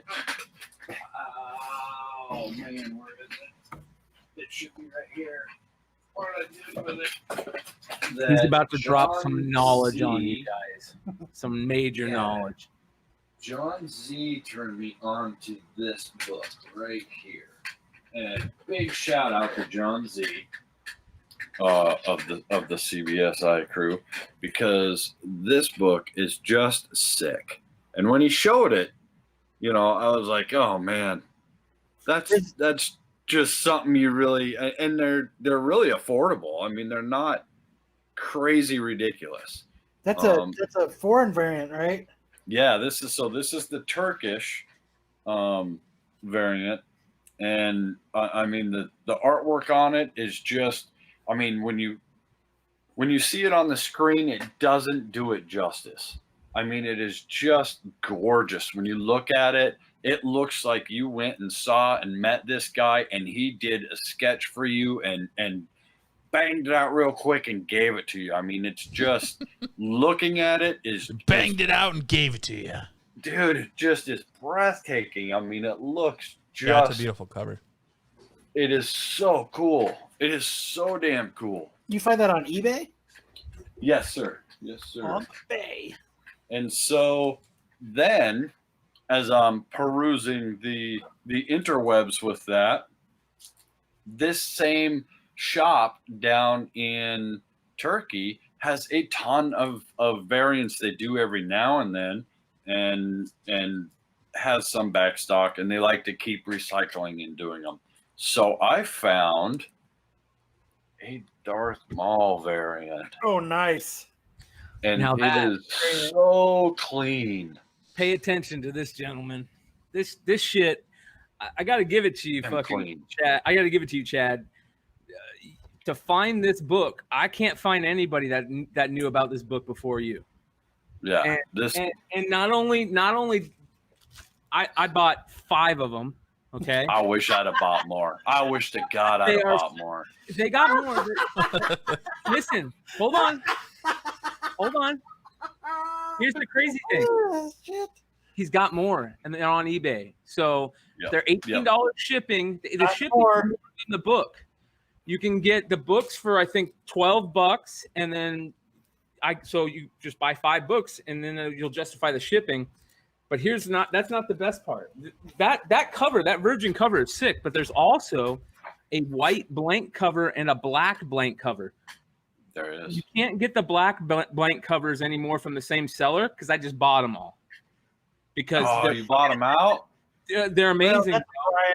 He always does that. And how badass would it be to get on that black cover, a Darth Maul sketch in red paint pen on that cover? Yeah, Yeah, Brian's that fucking and guy. So when he shipped it, they do wrap it in saran, like a real tight saran bag. So So you it don't- kind You of, mean kind of like the one Brian just showed? but well, yeah. Under that is another really extra super tight one though. It's like vacuum sealed on it, Yeah. and so you it's don't tighter smell than it's normal. Like don't smell the heroin. Yeah. Mhm. And exactly. And so it does have some dents and stuff. Everything that's in it is pressable. Everything that's wrong with it as far as dents. And there's like a run on the back down the spine on the inside that has like a divot in it.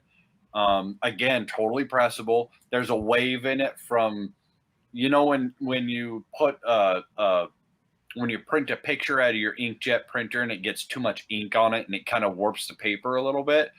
It's got a small wave like that in part of it. But again, totally pressable. And the guy said he was very, very sorry. And here's the trick. Here's the knowledge, man. When you reach out to these people, they want your business. They want to talk to you. So when I sent him and I was like, dude, no big deal. This is what I saw. This is how it came. I don't know if it was mail or whatever, print issue, whatever. So he's also a printer and a publisher. So I think he's printing and publishing his own books as well.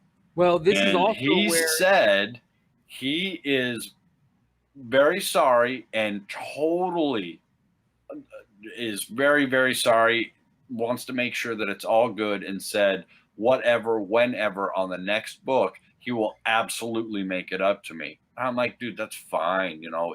I get it. This is part of the game. Like I get it. And the guy was like, no, I want to make it right.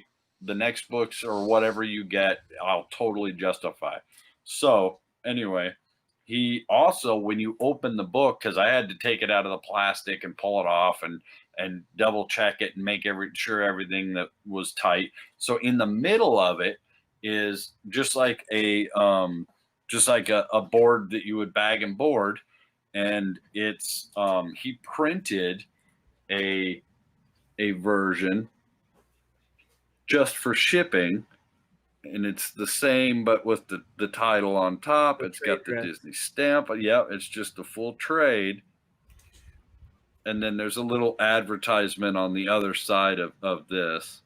But so it's just a cardstock to keep it nice and flat when it ships. And he does a great job shipping as far as, putting it between cardboard. And I mean, this book is just, I can't, the camera doesn't do these justice at all. When you hold it in your hand and you look at it, that Silver Surfer, this Darth Maul, some of the other ones I've seen, it's just, it just takes your breath away. You're like, wow, man, that is clean. when you see his face up close, it's so badass, man. I mean, he's totally right. His face up close is sick. The lightsaber's sick. This is the same guy. I don't know if you guys remember a couple months ago, I bought that that Spider Gwen variant where it's Spider Gwen in the AF-15 pose and she's holding Miles. Mm-hmm. It's called the Spider Gwen Turkish variant. It's the same guy. So let's drop a little cornbread for him, some free cornbread. Just go search Turkish Darth Maul Turkish variant on eBay, and go pick up some books. Giving away the cornbread. It's absolutely worth every penny. When you get it and you hold it in your hand and you look at it, you're gonna be like, dude, I should have bought 5 of these things. This is amazing. This is just. But how do you know he's not just sitting there printing them out of his back room and sending them to you? What's the value? Lower print run. I only printed. Fuck, I hope he is, man. I hope he is. I don't care about the print like run. 46 of them. He's keeping it. Yeah, fucking gorgeous, man. And the guy's a stand-up dude. Okay, so that's PC. That's not like trying to spec or flip. Even try and spec and flip it, man. At least you know what I mean. Like, why not? You're not printing the books. I mean, there is a little bit. Listen, there is. I get it.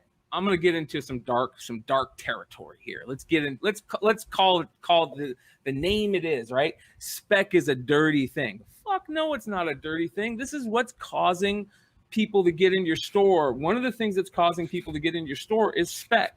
It's not as much as regular readers, but it's still causing people to get in your store. So you want people in your store and you want to sell them comics for any reason. Spec sells comics. So let's sell some books. And also it causes people to buy books. It causes energy in the comic. Look at all the energy that's coming from Miles right now. Miles spec and Ahsoka spec and the Star Wars spec in general.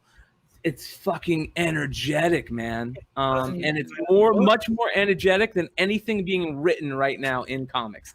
That's the sad thing. Nobody's writing anything really exciting right now in comics, and we're more caring about spec than we are about the writing. A couple of years ago, when we had Scott Snyder and Capullo Batman, what were we talking about 90% of the time? We were talking about the comics, man. We weren't talking about specking. We were talking about, holy shit, did you read Walking Dead? Holy shit, did you read Batman? Joke with the fucking Joker doing his crazy shit. Holy shit, did you read fucking Damien and this and that? We got nothing right now, man. We got That's nothing. Not true. You got Punchline. You got a lot of talk bro. in the Batman so stuff. Cheesy. That shit's cheesy. It's not good. Did Corbin sit there and shit on it on the episode Spinner Rack? Everybody's shitting on it, man. It's terrible. It's cheesy. I thought it was a good issue.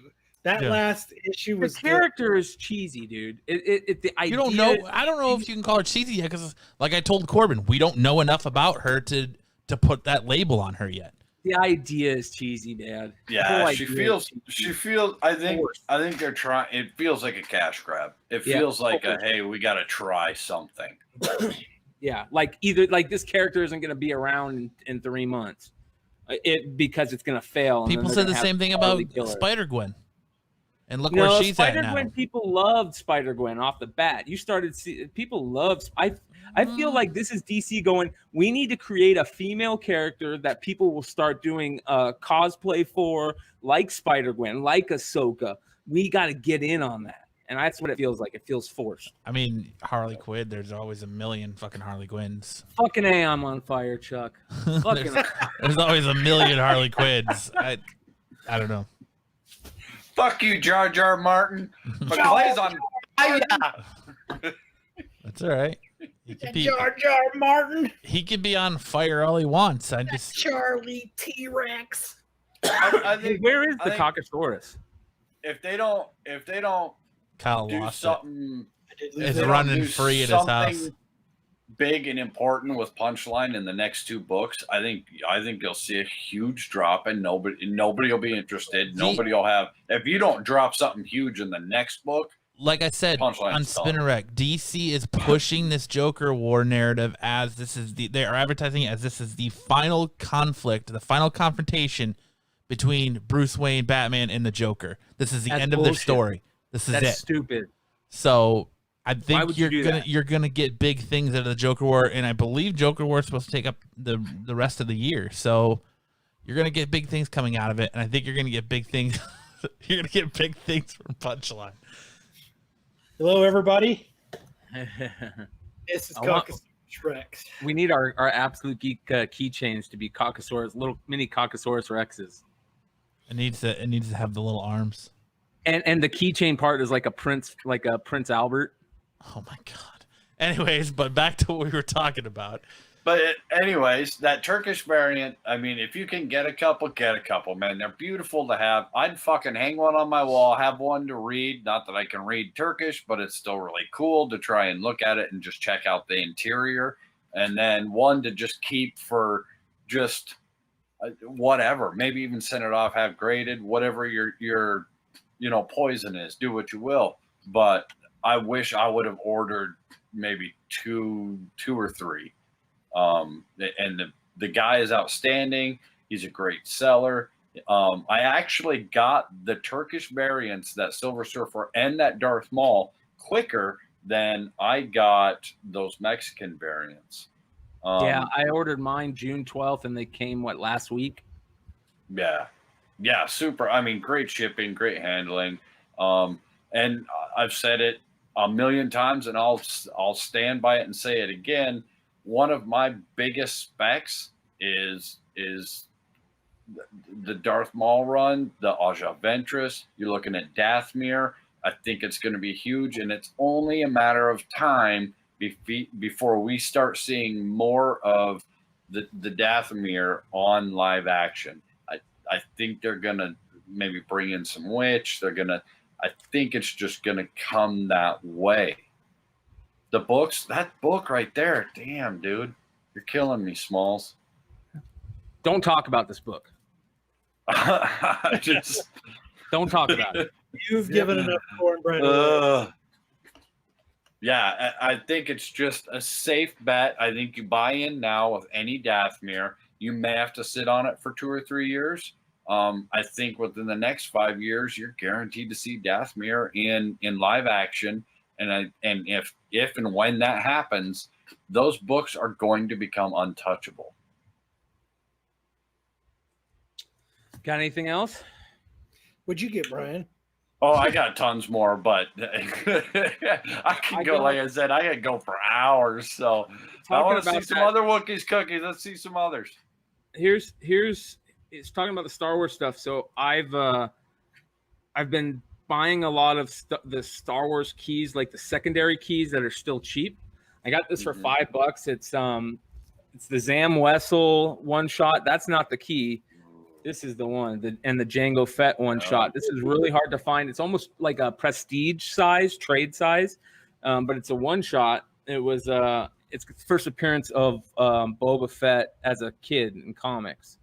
So if you can find these for $2, buy them all day. They're becoming harder and harder to find. I picked up a couple at Zia the other day, which kind of got me on the search to find more. So yeah, good score. Anything Mandalorian, if you can get it, buy it now. It's only going up. Some more Wraith books. How many of those you got now? 20? I gave one away on Drunken Chatson the other night, man. I bought here's some you ready for this? Oh, there it is. And he drops 15 secret ores. They were $2 a piece. It is Ultimate End #1, but the Miles Secret War action figure variant. I think I bought all those actually when they came out. Yeah, I remember when these were out. This is, but still, like for $2 a piece, if Miles goes crazy, this could be worth it. I think that's a very safe spec, especially with they're still looking to drop that into the Spider-Verse too. So when that, I mean, you're just going to see another boom out of Miles after that drops. Yeah. These for Joker War. These are the year of the I villain, haven't seen that. the Joker purple variants. I want to say these were like one of the store variants from somewhere. So those I'll be putting those up shortly. Yeah, right. Let's see here. There you Up go. on his wall. He meant he's gonna put those up He on means his wall. in the box upstairs. That's where he's gonna put those. Gonna put them upstairs. Yeah. Riri. You wish, mofo, on the box. Riri Those is are solid. Who does those covers? This is the most dog shit cover. Listen, all right, let's talk about this. So here's some more top hot 10 stuff. Riri is back on the hot 10, and I think it's great spec, and here's why. You look at what everybody's going crazy for. Young kids that trying to get the young kids excited. Female characters. You got Ahsoka Tano. You've got Gwen Stacy, Spider Gwen. You've got Silk that's getting hot. You've got Punchline. Riri is going to be the next one, and they're all talking about these characters showing up in films, right? So if Tony Stark is going to be the AI voice, then Riri is going to show up. Now, whether she shows up as Ironheart or War Machine, that's going to be the thing, because I think they might play the spec with the daughter, Tony Stark's daughter. But this is first Riri. Look how dog shit this cover is. Is that Look Riri at Mary Martin? Jane. Look at Mary Jane. She looks like I don't even know what she looks like. She looks like a $2 crack whore. Yeah, she looks terrible. That looks like an Dude, is Uber that- gap. Is That that looks a like an gap Uber in her gap. teeth? Wait, That's an blow Oompa that gap. up. She got a gap in her teeth. Look at it, dude. That's fucking Oompa. Tongues in She's jail. what was Odie's girlfriend? Arlene Yeah. on Garfield. Yeah. Wait, so hold on. Why is Iron Man's repulsor blaster on the back of his hand instead of the inside of his hand? I know. This is garbage. What a garbage cover. That's man. like a Liefeld. That's like a Liefeld level. Who did that garbage cover? Mike. I think this might be Dodot. Who is this? Mike. I don't know, but it's garbage. You got It's two Diodato. weeks. It might be Diodato. Is it Diodato? No way. Who's Diodato. Iron Man? He phoned that shit in, man. That's terrible. So- Lot lizard. Yeah, that's what it looks like. A lot lizard. Dude, yeah, his All right. repulsor blaster is on the wrong side of his hand. Yeah. Good think call, we man. I didn't even see that. I think we talked about hip hop covers last week, right? And I talked about the one that I was buying. I got a 9.8 of it. Oh, nice. Yeah. So I think I spent like I don't know, A lot of $100 money. for it. $100 for it. They had two of them on. Yeah, I figure this is worth taking $100 chance on. If all the hip hop covers are continue to go crazy, people are going to start looking for this one, and it's a 1 in 100, 1 in 500, one of the two. Super tough to find, and it's a low print book. It's all new Inhumans #5. Like who was reading all new Inhumans back then? So yeah, I think that's a good spec. Chad. Did you see? I know I posted in the chat, but did you guys see that video of that? How easy that dude popped open? Yeah, the I was actually going to bring that up once Brian got back because I wanted to get his and Chad's opinion on it. Do either of you have any PGX graded books? Probably not. Fuck no. Fuck So no. I found. I probably will pick it up. It's like Wait. You guys didn't open. What'd you guys get? Who? Where's your cookies, man? You're not Oh. done showing cookies. I don't have any I didn't cookies. get anything. You don't get nothing. I didn't get any cookies. I got no All cookies. right, go with your PGX story. No, I'm I did. I disappointed. did get a cookie, but it's not like. All right, well, ship the sugar, baby. It's Come not on, like it's a big cookie. show it. Show off the allward mallward. What is it? Chocolate chip? You got some oatmeal raisin? Come on, Wookiees cookies. Let's see it. Everybody loves a cookie. Thanks to What's Chad, your I favorite finally cookie? got a Avengers Annual 10 Ooh, nice. first appearance of Rogue. So. Thanks to Oh Chad for yeah, hooking look at up. that. So That was a good buy. I knew you were looking for it. So when they I were like, was. "Oh yeah, the stuff with the yellow stickers is half off," I was like, "Tell me that number 10's half off." I'll take like that how, for $50. Shout out again to Isfon in the chat. He says, "Yes, Chad, if you had the new Excalibur number 3," and I think he's talking about the Harry Potter one. Is that what he's talking about? Isn't that the one that has Harry Potter and like? In the background in the doorway. Yeah, yeah. No, I don't. I don't have it. That's a old school spec book. His name is Chad. All right. Yeah, and it's got him funny looking But- on the cover too. It kind of looks like Comic Tom. In fact, there's a joke in their podcast about it. let me see if I can. I forgot. Isn't Juggernaut on that cover? Unless I'm thinking about a different one. I think Juggernaut's on that cover. Maybe not. Maybe not. Oh, I could be thinking of the variant too. Oh, I think I'm thinking of the variant. What? What'd you get? I just showed what I got. That's the only one you got was Avengers? That's it. Oh, Dude, that's a solid book. That's the only one you need. You might be No. right, Chad. not the only one you need. I'm now. Incorrect statement. I have now switched Wow. into buying computer parts because I need to get a new graphics card. So my big boy buying comics has come to a halt. I'm only getting stuff like Jar Say Jar. that again, Matt. You have to get a new graphics card. Yeah, I need to get a new graphics card. So my big boy buying has come to a halt till I get that. So, I'm getting sucked into World of Warcraft again. Just say no, Brian. Just say no. Yeah. Just Dude, say have no, you guys- Brian. Have you seen the cinematics, or I mean the expansion that's coming for it? Man, it looks bad as fuck. Just say no, dude. Every time an expansion comes, it just pulls me in. I'll tell you, you guys know how big of a Star Wars guy I am. And when Knights of the New Republic came out and everyone was like, dude, you got to try it. And I absolutely was like, get away.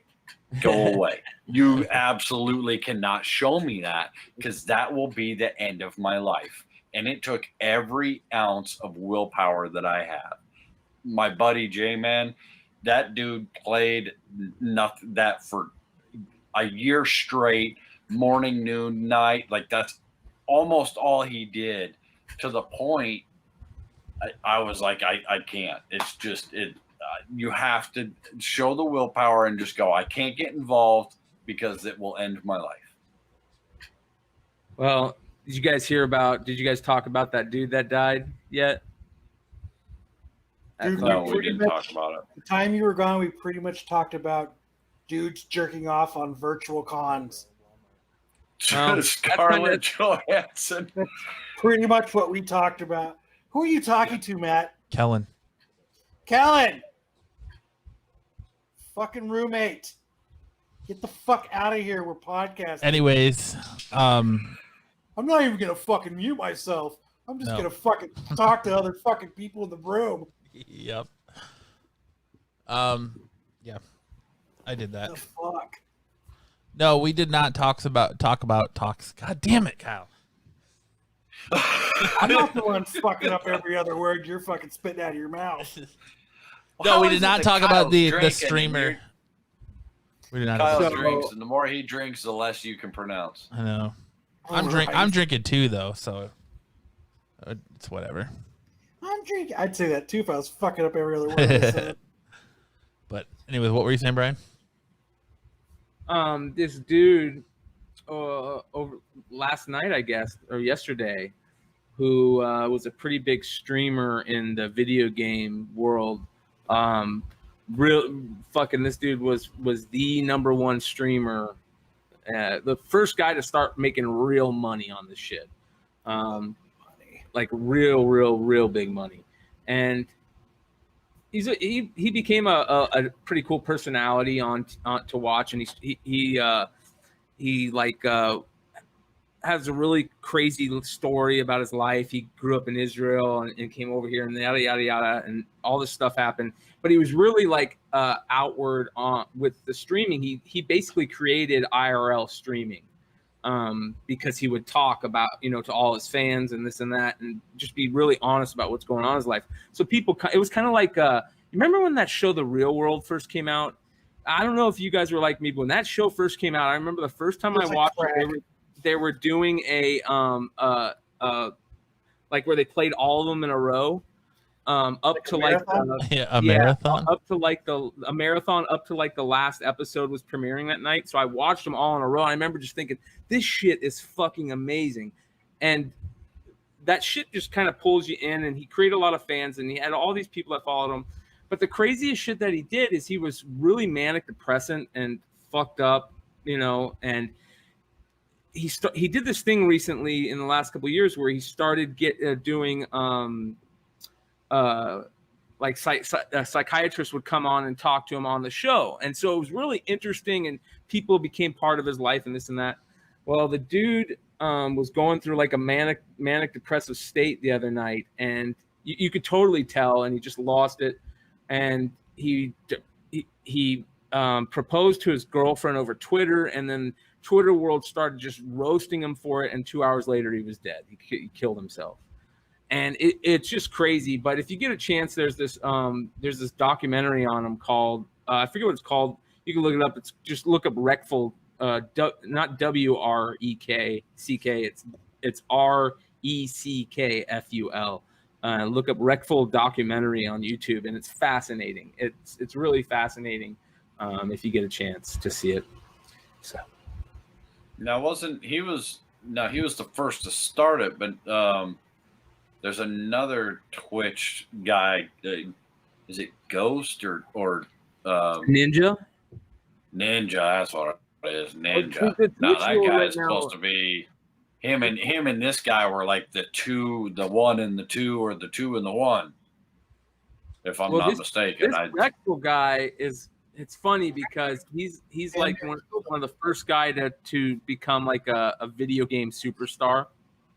But the crazy thing is that if you get into this, like the shit that's going on in the Twitch world, which is a streaming world, is crazy right now. There's that Dr. Disrespect dude that just is like a superstar, like you wouldn't believe. You might have never heard of him, but just go look him up. The guy, yeah, he makes buckets and buckets of cash, just tons and tons of money, and that he got banned out of nowhere. And nobody knows why, and there's all this crazy melodrama in the background. It's fucking crazy. And then and then a couple other things happen. It's just like the streaming world is just starting to go click. And I don't know if it's because of like the coronavirus and everybody's going stir crazy, but it feels that way, man. It's virtual cons, and 3 other guys jerking off to Scarlett Johansson. And one random bearded dude with long hair who's just comparing her to a burnt match. 299 guys jerking off to her, and she clicks off Brian holding the match. Burnt. But anyway, so back to what Kyle was talking about, the PGX, thing. I was wondering if any of you had PGX books, because Kyle shared a video with us this week in the group chat that shows a man cracking a PGX book and showing how easy it is to crack a PGX book. I'm going to. I just wanted I didn't share the audio I the thought first the time. PGX were supposed to be like the big deal. So here's him cracking a PGX book. Let me full screen this bad boy. Okay, gonna take this out of the case, see if it doesn't crack like the last one I did. Gonna use no tools at all on this one. And see if it's possible to take out Chat. and there we go. It's that shit. That's good. So yeah, I want to know if it's actually that easy to take apart a PGX book, because part of me thinks that he has already like pre-cut the sides with how quickly he just separates it. Book. That's the new style PGX book. Yeah. So We should buy one. And let's crack it when we get it. Are you guys surprised? No. Yeah. I'm not surprised surprised. at how easy he does it. It's PGX, man. But Well, and he, but all I've heard is PGX has awesome new cases. PGX has awesome new cases, I've never heard that. and it's like well, I've always heard that the original PGXs were tank cases and that you couldn't crack them because they were so hard and so thick and so heavy. And I didn't even know that they had a new one out, let alone that you could That just was the pull it only apart thing by your. good about And PGX. now, I want to point out that guy was Canadian because he took an oath of the box. He took an oath of the case, and when he pulled the book, oath. And those Canadians are fucking. They're tough, man. They're tough as shit. So he may just have real good fingers. He may just manhandle the shit out with his fingers when he took an oath of the case. Yeah, I agree. Shout out. Oh, by the way, fucking happy 4th of July, and recently it was happy Canada Day up there too. So cheers to Istvan and cheers to all the Canadians up there.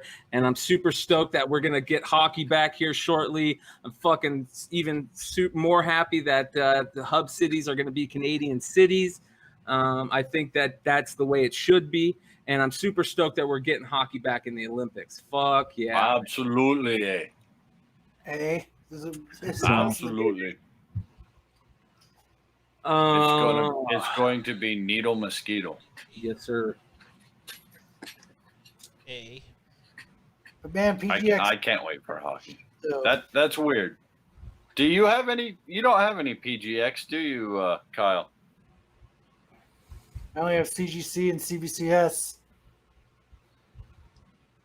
yeah, I wouldn't. I don't have. I don't know if I'm surprised at it. I bet you that you could do that with CGC and CBCS with certain cases. There's probably certain cases that have defects, and I don't know. I'm not surprised that you can do that at all.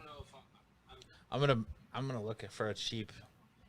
And be cheap. I found a 9.0 Batman 1, $40 on eBay. I'm watching it right now.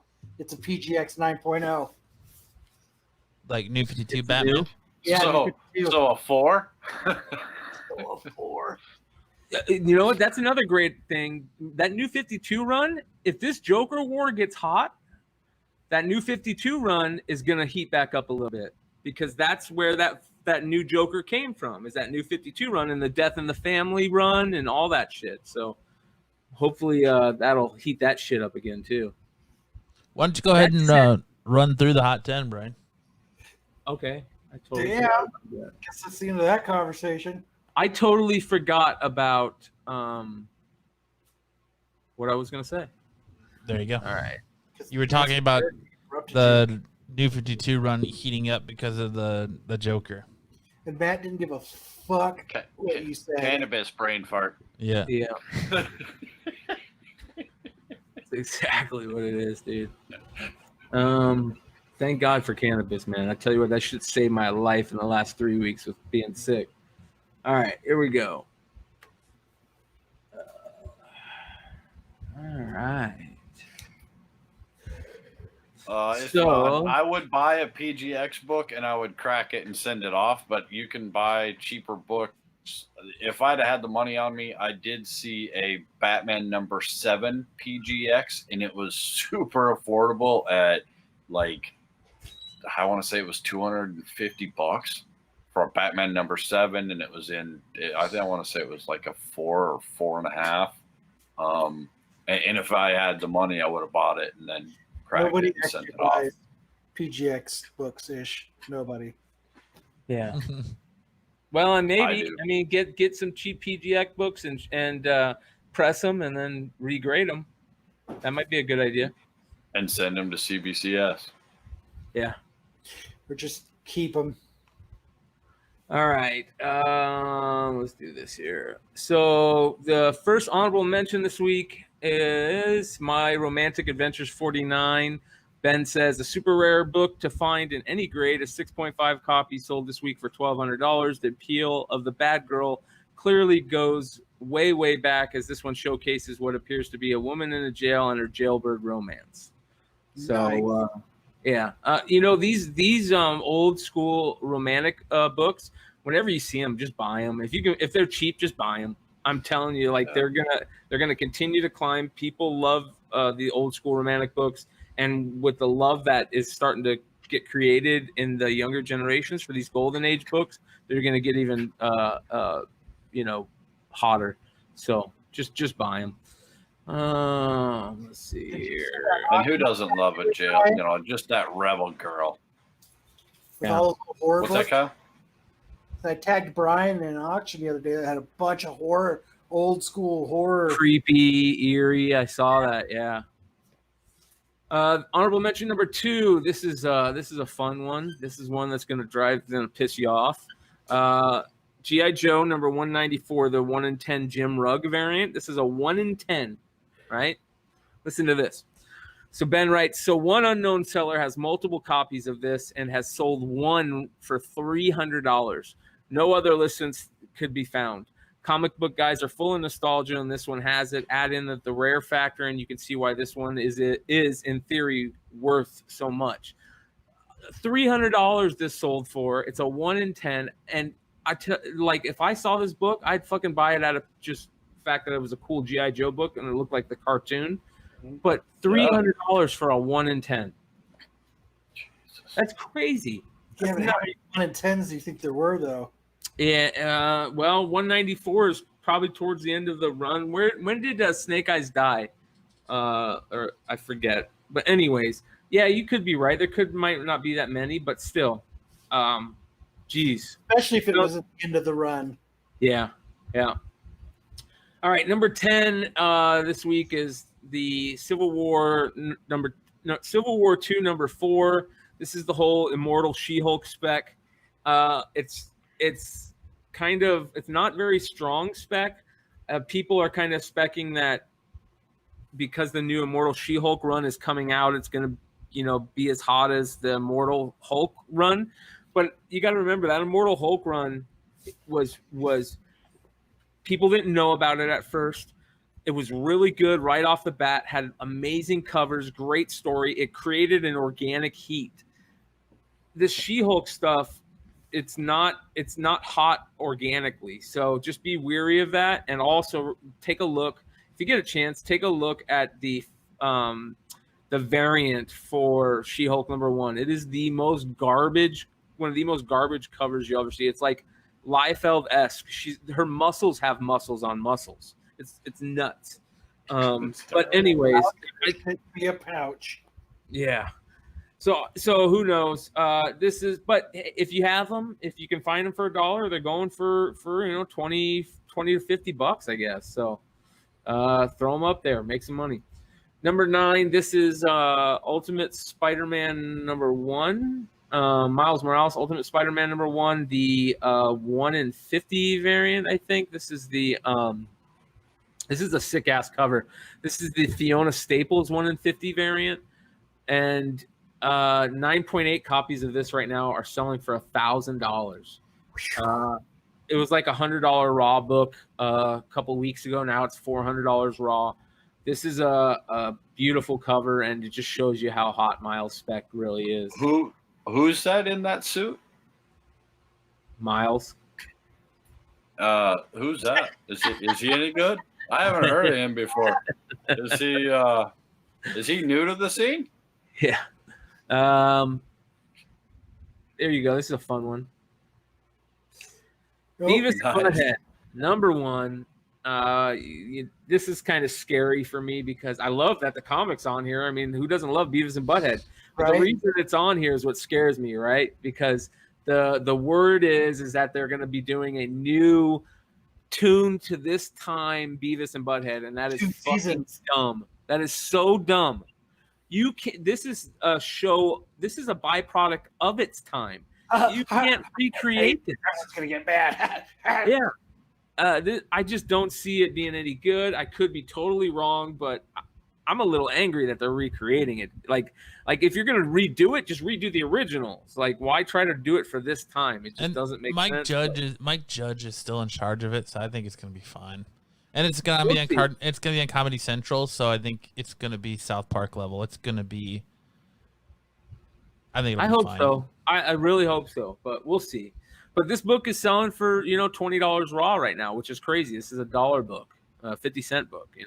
Forever. Yeah. Number 7, Amazing Spider-Man. Number 4, the Ramos variant. This is first appearance of Silk, of course. This is the 1 in 10 Umberto Ramos variant. 9.8s were selling at $300 at the beginning of June. This week, they have consistently sold for $400 plus. I think the regular cover are selling for like $50 or more. Like, that's crazy to me. Like, but again, it shows you that the type of characters that people are gravitating towards and that are super hot right now. It's Man, I these think characters. books, we all bought a bunch of them, didn't we? Yeah. Dude, I've got like 30 of them, dude. Like, no shit, 30 of them. That's why I just saw a run of this in that auction. One of that I sent you earlier. There's a run of that in there, and I was like, I'm not gonna buy it at $12 or something like that. Yeah, and it's crazy, man. It's nuts. But yeah, first appearance of Silk. There is that Campbell variant, remember, but Silk isn't on the cover of it. But it is a Campbell Black Cat variant, so I like that one too. Which one is that? Which one was that? It's the one where she's kind of like, I think she's holding something, and it's her side view. It's a profile, and she's like the whole cover. There's also a black and white or a negative version of it too, I think. This is a book that I think is very exciting. I don't know whether it's warranted yet, but I think there's a good chance. And this is what is crazy. This, what this reminds me of, Kyle? This reminds me of Thanos 13, the Albuquerque variant. This is one of those times where the book has got some heat behind it, just in general. Everybody's loving Donny Cates shit. They're loving what he's doing in the run. It's a variant out of a book that has a first appearance that came out of nowhere. That's a beautiful variant. And it's exciting. This is getting $100. This was $70 out the gate. It's getting $100 plus now. I think this is really, really crazy spec that could turn into buy a couple of them. This is the type of thing where if you could have bought them out the gate for $70, I would have done it all day. If you had the chance, because this could be a $1,000 9.8 in 2 weeks. You know what I mean? Yeah. So, this is the type of book that can easily be graded, pressed and graded. It's everything's there for this to be that perfect storm. So if you got in on it, earlier you said there wasn't anything going on and I said, that Thor Donny Cates right now is just is killing it. It's the one book out there that everyone is actually reading, and they're not specking on cover, they're not specking on art, they're specking on this book because of storyline and because of the way it's going. It's just solid all the way through. It's the only one out there. I'll give you that. Number 5. Here you go, Kyle. Paper Girls number 1. We got the option news like a year ago. We haven't heard shit forever, and then showrunner, I guess, came out and dropped some nuggets. So we're gonna be seeing this soon, I guess. Something from this soon. I think there's a picture of the script. Yeah. Okay. On Twitter. So yeah, this is $100 and 9.8 and $20 raw. I got a graded 9.8. Yeah. So I love Paper Girls number 1 spec. I think it's great spec back in the day if you could have got in cheap. Especially if you could have got some of the freebies that you could have got if you sent in the envelope and all that shit. You did that. I did that, and I'm gonna definitely be selling that shit with number 1 when this book goes crazy. Yeah, we talked about that a little bit earlier, and because I looked it up, and you can still get number 1s raw for between $10 to $20, and Yeah. up. And I said that book will probably hit nuclear once the show actually comes out. So buy them while they're cheap. Yeah. I still like Jesse James with like 400 copies of #1. Yeah. He's probably got a ton of graded ones in there. Invincible Iron Man #9. This is more Riri spec. This is like, her first full appearance, I believe. There's also one, and do some research that Mel V brought up, that do a little bit of research, and there's also in the same book where she's first called Ironheart, and the first time she wears the armor, it's in the same book. So that might be a good book to spec on. So, yeah, re-respec. It's good stuff. This is selling for 9.8s were around $200 a month ago, and this week multiple copies have sold in the mid 300s. So, shit's going. This isn't even her first appearance. This is like her first full appearance. So, that's Riri Martin. She's sister to Jar Jar Martin. yes, yes, yeah. First full appearance in Fantastic Four #4. There you go. Negan Gold. Yep, #3 Negan Gold. How much were these getting out the gate? Like 300, 350? Well, it's like 170 something at retail. But like secondary market, they're on eBay. Secondary market, I think yeah. the highest one I saw was like 453 or something like that. That Because picture, what was that picture that I sent you guys? They were one per store, and then the silvers were 2 per store. Yeah, crazy. How was the story, Matt? I liked it. I enjoyed it. I would like to see more. What was it, like a future story or what? No, I mean, we already kind of talked about it, but it took place kind of in the past and in between issues of The Walking Dead, and you kind of see what happens when Maggie left him to be on his own till 193. So Interesting. it's good stuff. There's no necrophilia. It's a hard pass. It kind of sucks that it's a one shot, right? That's what Yeah. he's saying, but I'm speculating. Why that do you're you gonna see why do you more. put #1 on there then? Well, and then the way he ends it too, I'm speculating there's going to be more. You're going to see more. And who wrote it? Kirkman did write Kirkman. it. Wow. Yeah, Kirkman and Adlar did the writing and art. Did It's they? hard giving up the money train, dude. It really is. Yeah. Is it? I mean, I don't think he's going to do any more. Like we talked before, I still just think he just did this as a way to help the stores in a bad time. And Oh, that's cool. just like, and we know Kirkman's known for just throwing shit out there. So I'm all for that then. I'm cool with that. Good for him. Good for him. Well, I mean, they were all given out to they didn't charge for them. They just gave them to all the CLSs to sell. Yeah. They didn't buy them, and then that was the big incentive to try and help the LCSs keep afloat after all this. Was this book? I had no idea. I didn't know about that. Wow. Well, that's why it's #3. #2. Dude, someone feel the ground. I knew something about comics that Brian didn't fucking know. Would someone feel the ground or check?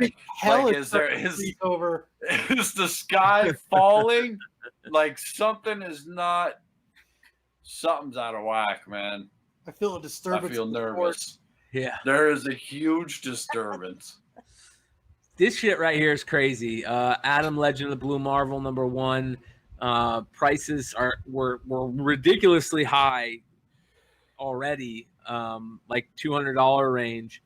But this week, multiple raw copies have sold for $400 plus, and a 9.6 sold for almost $500. Jeez. Like, what the fuck, man? I think 9.8s are selling for like $800, $900. So this book is hard to find, but let me tell you where you find this book. This is the book you find in half-price books. This is the book you find in Bookman's. This is the book you find in, you know what I mean? Like boxes that you would expect to have shit in it will have this book in it. That's where you find this book. It's a crazy book. There's, I think, 5 issues. I think it says 6, but I want to say that might be a misprint, but I'm not sure. 5 or 6 issues. yeah, it's gone beyond hot. So that's why it's number 2. Number 1, there you go. I love that cover. I think that cover's beautiful. I think it's way more beautiful than the Wolverine. I think it's close. I think the Spider-Woman's close to it, but I think this is just beautiful, man. I think this might be his best one. I said that when it came out. I understand why it's number 1. It's selling, I think, at like $300 raw. Let me double check. $400 raw. So this was a 1 in 3,000. So this is why I was talking about that. And just beautiful cover. John Tyler Christopher, man. That's a San Diego variant. San Diego. Yeah. Yeah. Did you get one of these? No, I didn't. No. Fucking beautiful, man. That's about all I can say. So Now, cool see, shit. there's in that whole run, because there was Rogue, there was Spider-Woman, there's an Iron Man, the Wolverine. There's one more, and I can't remember. There's the very first one. Witchblade. I think it was like 81. Yeah. They did a regular version and a Dia de los Muertos version. So there's another. I didn't know about Show it to Witchblade. you. What the Let hell me was show the you. other one that I saw? Show that to Because you. there's another one. But I other than Spider-Woman being my favorite, I do think that this is probably the best cover right there. That's just gorgeous, man. The way it came out and the way he just layered it in there is just amazing. So this book right here is fucking gorgeous. This is 161. Look at how beautiful this book is, man. That is the very first. I believe I'm about 99% sure that is the very first John Tyler Christopher negative variant. There's a variant to this, which I'll show you right now, which is beautiful. This is the normal cover, but let's see here, 161. The variant is even better. It's hard to find. It might not be in here. But the variant, she's got different style clothes on, and she's doesn't have the painted up face. But yeah, gotta love John Tyler Christopher covers. So. Yeah, those are great. I don't see him going down in price either. He did a couple Star Wars ones too. He did a Stormtrooper one where it's Han, Luke, and I think Leia, and they're in Stormtrooper gear, I believe. So now you're just teasing me. I did not know or see that. Show he's googling. Fucking googling. Yeah, Chad's signing up for a one-on-one Zoom meeting with Scarlett after the show.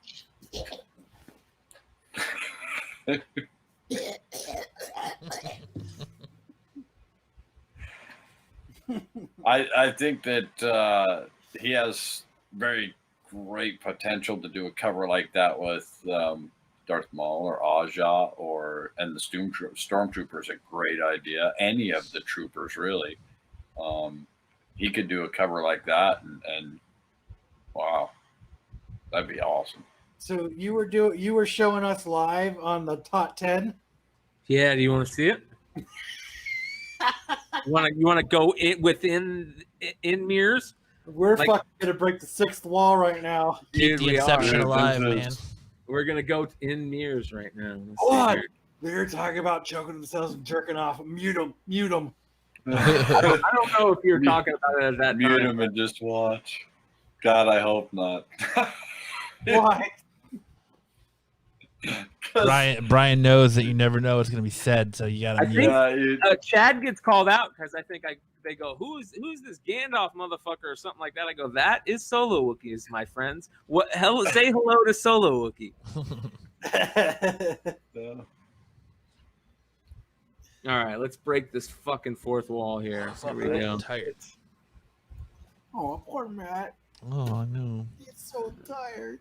Oh, That's why I missed oh, You said you were drinking tonight, Matt. What are you drinking? oh. I'm drinking fucking pussy beer because it was on sale. All right, here you go. Now I got to tell Mel to come on. Favor and go ahead and hit that like button and make sure you're subscribing. Check out all the amazing shows on the Tales from the Flip Side channel. Real quick, I also want to give a quick shout out to my homies over at the Absolute Geek podcast, which is going on right now live as we talk. That's why you don't see me over there, because I'm doing the Hot 10 with you guys. Usually after the Hot 10 show, I jump on back over to Absolute Geek. So make sure you guys go check out the Absolute Geek podcast on YouTube. They got the butter. Is he a wizard? That guy on the bottom, everybody, is the one with the Solo Wookiee. That is Solo Wookiee. That's a wizard. He is a Star Wars wizard and a good dude. And big shout out to Kyle, top right, and Matt, top left. If you guys want, head on over there afterwards, and you can check us out. Or this is like some Inception stuff, man. Like podcasts and the other podcasts, and Brian don't go on somehow. Now we're at 3 levels of podcast right now. Can I give a big shout out right now? We got Chad Cave and That was awesome. That was a good time to tune in because it looked like we were still talking about your car there, Kyle. That was before the other shoe Dude, that would have dropped. been so badass if we'd have flipped over. And you just see Chicago.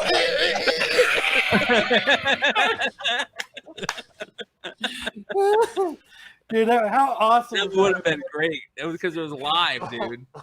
Dude, that would have been just like, oh, and here's my friends over here at Absolute Geek. Oh, I'm sorry. We'll come back a little bit later. It would be great if you had the Caucasaurus out, you know? Yeah, like,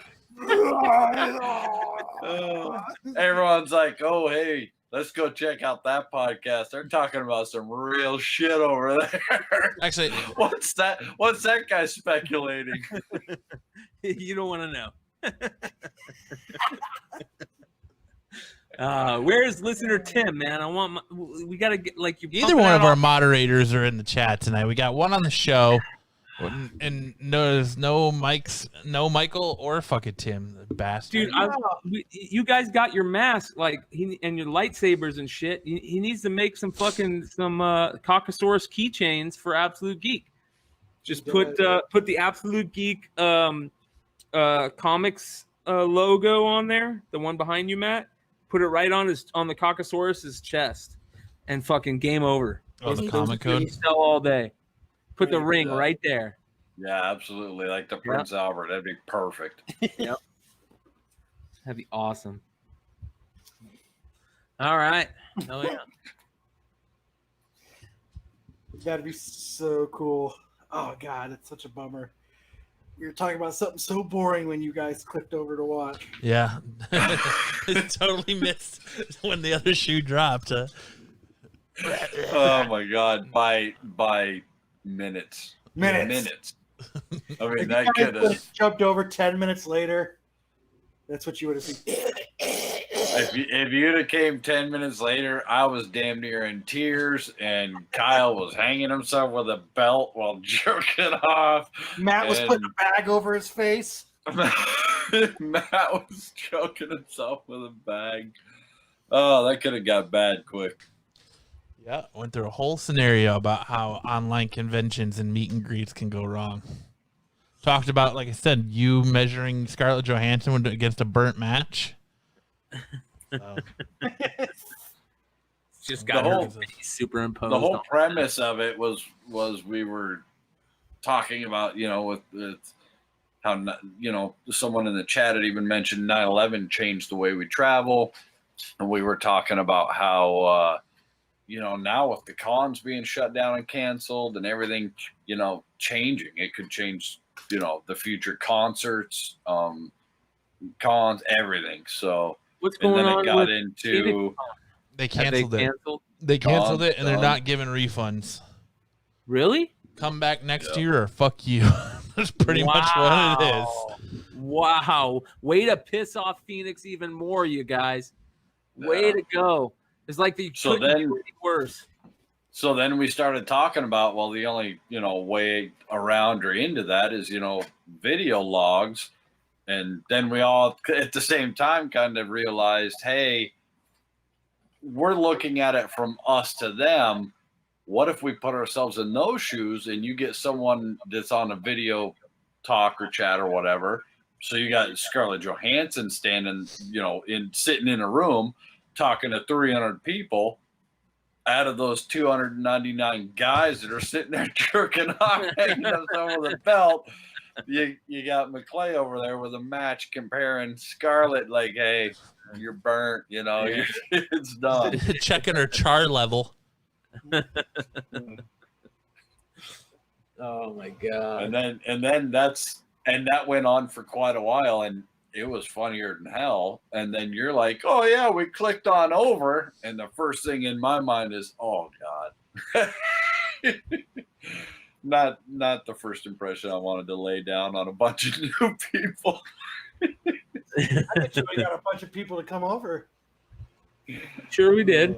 Probably. Did any of you guys pick up your free comic book day firepower from Kirkman this week? What is Free Comic Book Day happen already? So they're doing it. It's monthly. So they're doing it. I think it's every Wednesday. They're sending out a new Free Comic Book Day book. Didn't I see something about some place selling them? Yes, you did. And on that note, I'll be right back. Yeah. Yes, you did. Ew. Yeah, that's not good. There's a They're shop fucking free that comics.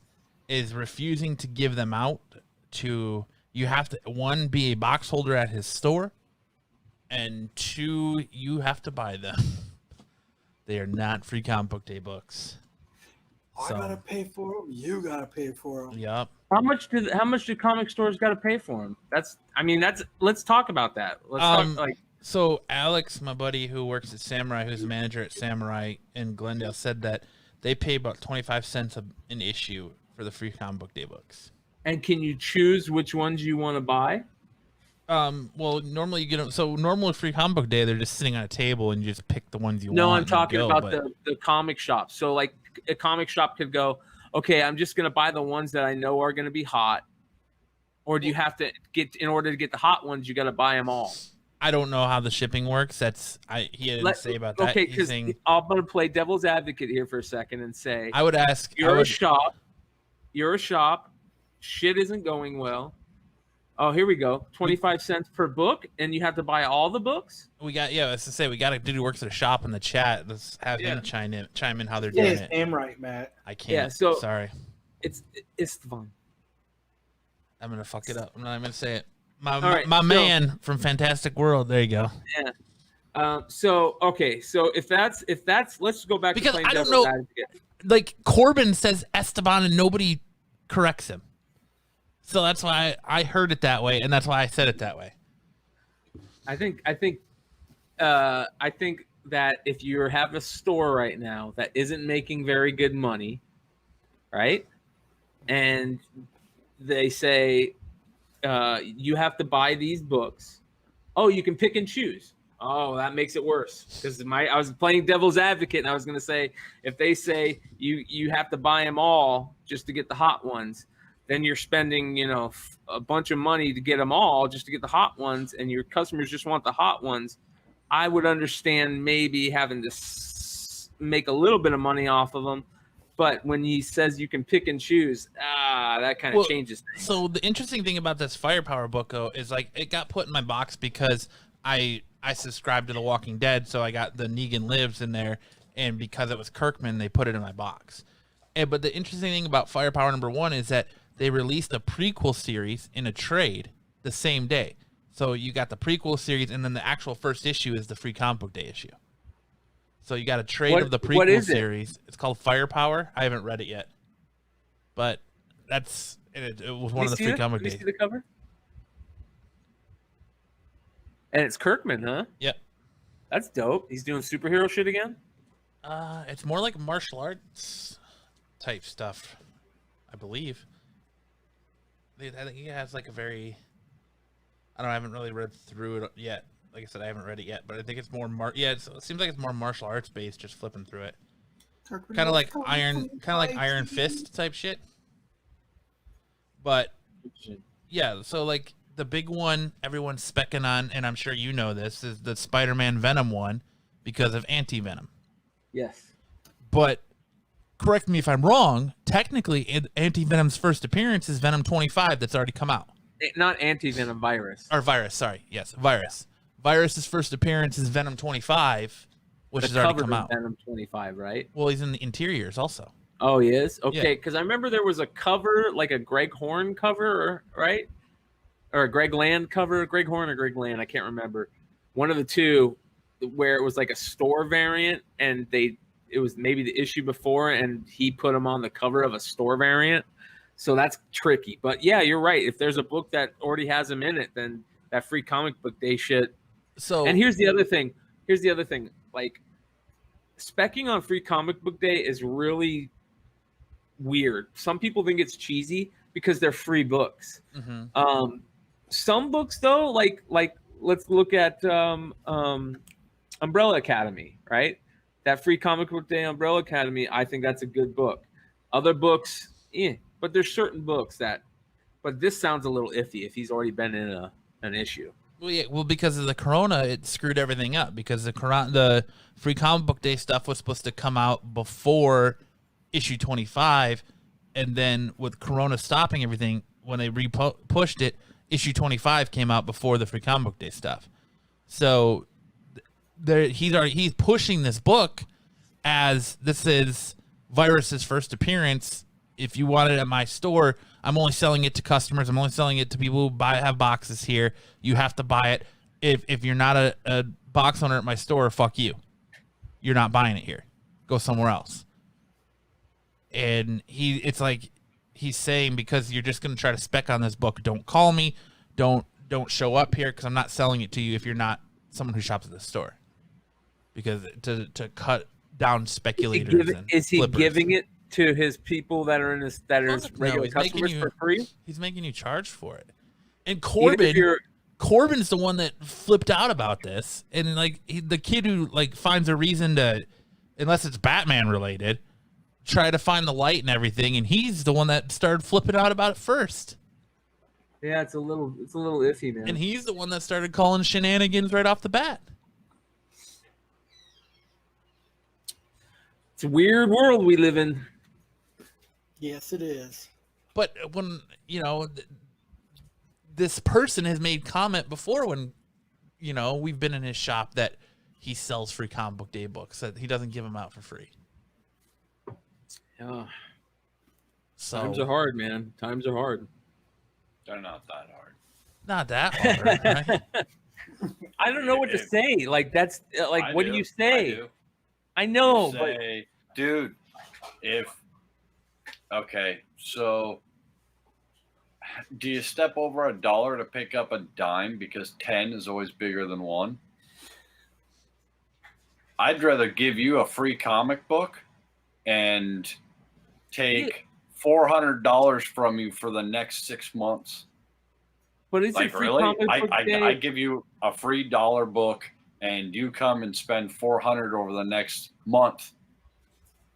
Okay, I'll take that deal all day long. Yeah, Free Comic Book Day is a reason to get new customers in the store.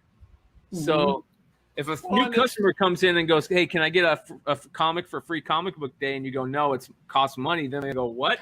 It's Free Comic Book Day. Are you at least going to give the other covers?" Not only that, but it was started to get the kids back into comics. Hey, kids don't have a lot of money. My kids genuinely got into comics because of Free Comic Book Day. Now, when I went into Griffith Comics in Fort Collins and we went in and waited, I mean, they had the 501st Legion, R2-D2s were in there, and Stormtroopers and TIE pilots and cosplay people. And did we get probably one for my daughter, one for my son, and two or three. And then by one, I mean my daughter probably got 4 or 5 books or whatever the limit was. My son got 4 or 5 books, whatever the limit was. I got 3 or 4 books. But then we also turned around and I bought, one day I bought that black and white variant. Spawn. No, that Green Lantern Corps. The Green Lantern Corps with the face and all the rings falling down, the skull and all the rings falling. So, okay, that was $70. I then dropped another, $70, $80 on Pokemon cards for each of my kids. Okay, now we're up to almost $300. Plus, holders and file folders. Okay, we're at $325 off a free comic book. He made that one day. He made, $350, $400. $245. So, yeah, I'll 2 minutes with William Shatner. What the fuck? So yeah, I'll give a free comic book for $400 all day long. Yeah, and it helps the kids feel like, hey, you know what? I want to go and hang out and learn more about comic books, and that's truly what it's about. I would Amen. never pay $245 for 2 minutes with Willie Shatner. Well, I would expect it to be more. Like, dude, that's fucking Captain Kirk, bitches. And I want to preface, 120 seconds. by talking about this, we in no way or shape or form are trying to start anything with anyone in the local community. We love all of our local shop owners. Oh my God. That's not the thing. No, but dude, You're right. You're right. The thing is that Chad is 100% right. This is for the kids, and to be out there saying I'm only giving these to my customers. I'm not, if you want 10 of them, buy 10 of them. Sell grade 1. And you're pushing. He says this is the first appearance of Virus. The Apocalypse missed this up a little bit. It's not. 25 is. 25 is the first appearance. Just like Donny Cates. Someone tried to come out and say that there was another issue of Thor that was the first appearance of Black Winter, and Donny Cates had to come out and say, no, it's not. It's 5. Yeah, but that was a little fucked up. I'll be honest. I think that's Donny Cates playing a cheesy game he shouldn't be playing, because listen, we've caught Donny Cates twice now in a fucking lie that he wanted to change because people figured his shit out, right? Fucking Ghost Rider, Cosmic Ghost Rider 100% was Deadpool.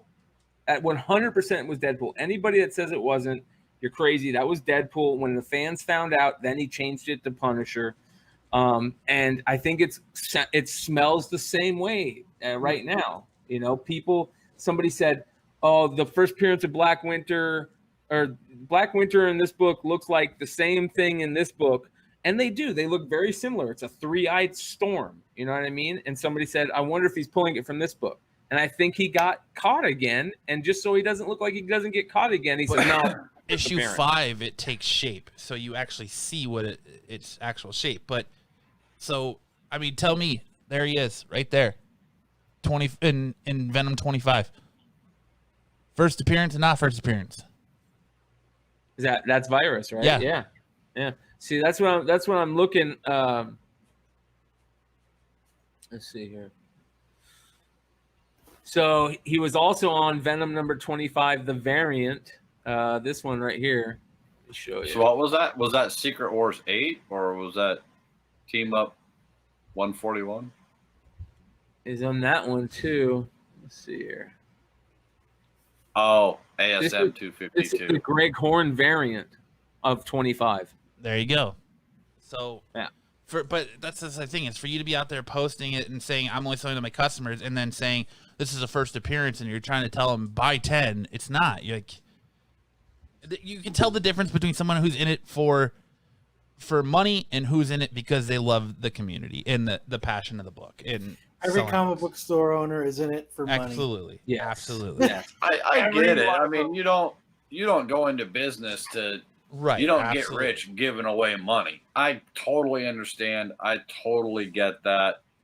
I don't know. I'm a giver, man. I have always been more on the kind side. I have always been on the random act of kindness side, I have always placated to the thought and notion, if you give a little, down the road you're going to get a lot. And hey, you guys just did an interview with Jesse James.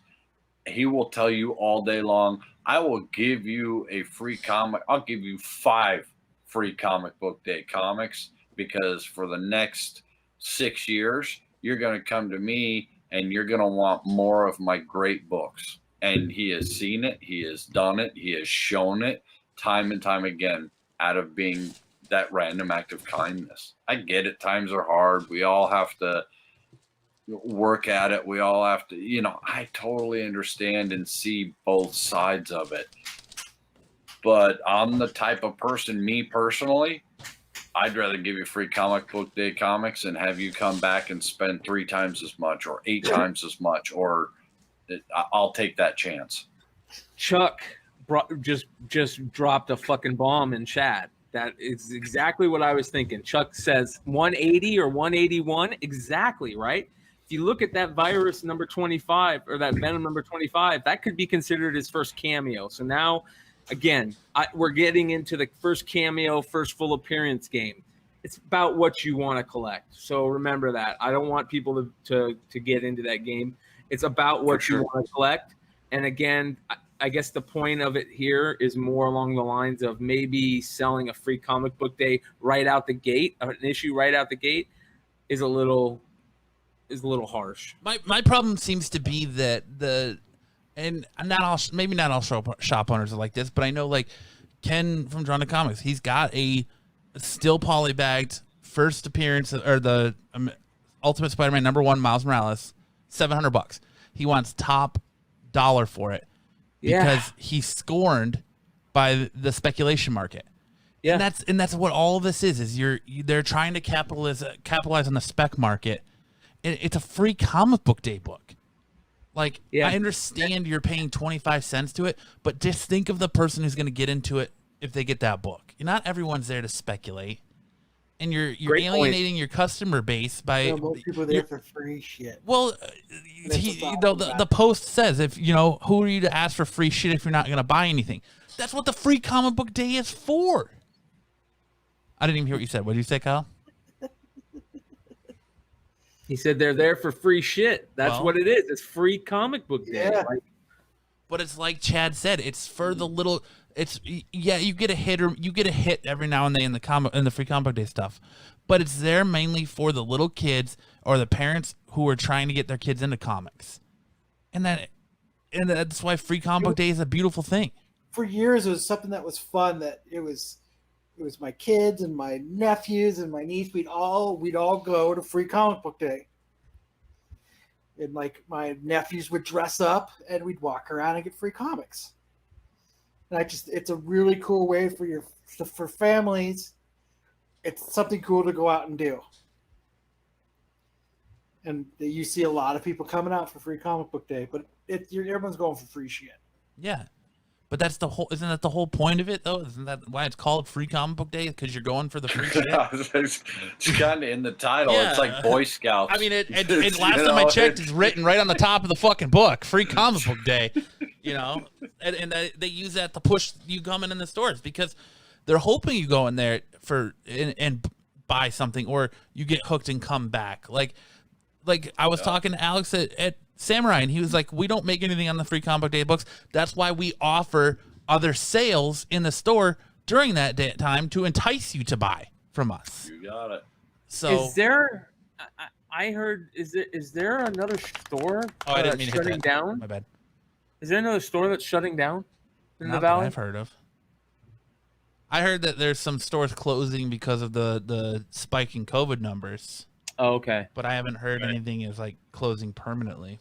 All right, good. I hope that I just thought that. But that's what I hate. I hate hearing that too. So I get it. I get that times are rough, and I totally get it. And hey, it's your business. You run your business the way you want, man. Absolutely. Or whoever it is. That is your business. You run it the way you want. Yep. And I don't own the business. I don't run the business. I don't see the numbers of the business. So it's hard for me to say or tell anyone, especially with what's going on with COVID. That's everything that I said is totally my own opinion, totally of my own thought and emotion, and what I've seen.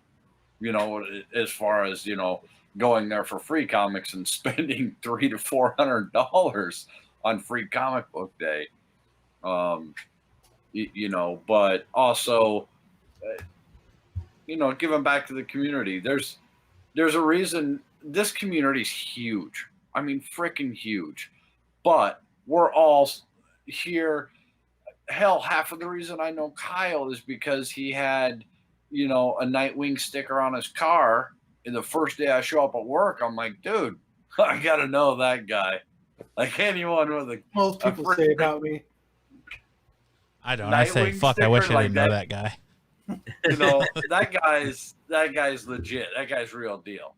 That guy knows something because Nightwing isn't just your every average. It's not a Punisher.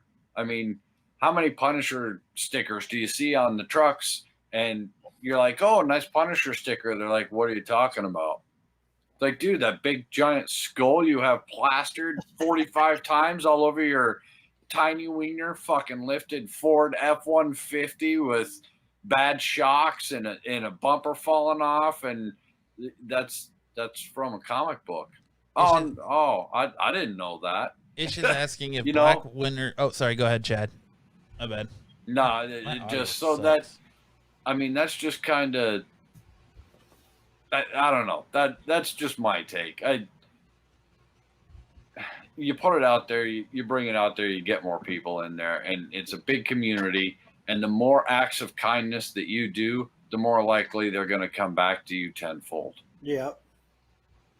So it's just asking if Black Winter is mentioned in Silver Surfer Black #4. Does that make that his first appearance? No physical appearance, but letter appearance. Well, if he's asking about, let me see here. If he's asking about the first appearance of Black Winter that I was talking about, I think there was a couple of books people were talking about. I think one of them might have been Topher found a book, and then another one, Lucas from Comic Crusaders, found a book in Galactus Origin where it has the same cloud and everything. So, but what was the question again? If Black Winter is mentioned in Silver Surfer #4, does that make it a first appearance? No physical appearance, but a letter appearance. I think it's first time he's mentioned, because there's a lot of things that talk of it. First mentioned. That like happened. That Wolverine book that's got the X-23 in the back. Yes. Yeah. It's in the back of the pant. You know what I mean? It's just. Yeah. Well, there's like they talk about Thanos before in books, and Galactus, like where they first talk about things that are coming, like, oh, he's coming. It's where he's first mentioned. So I think.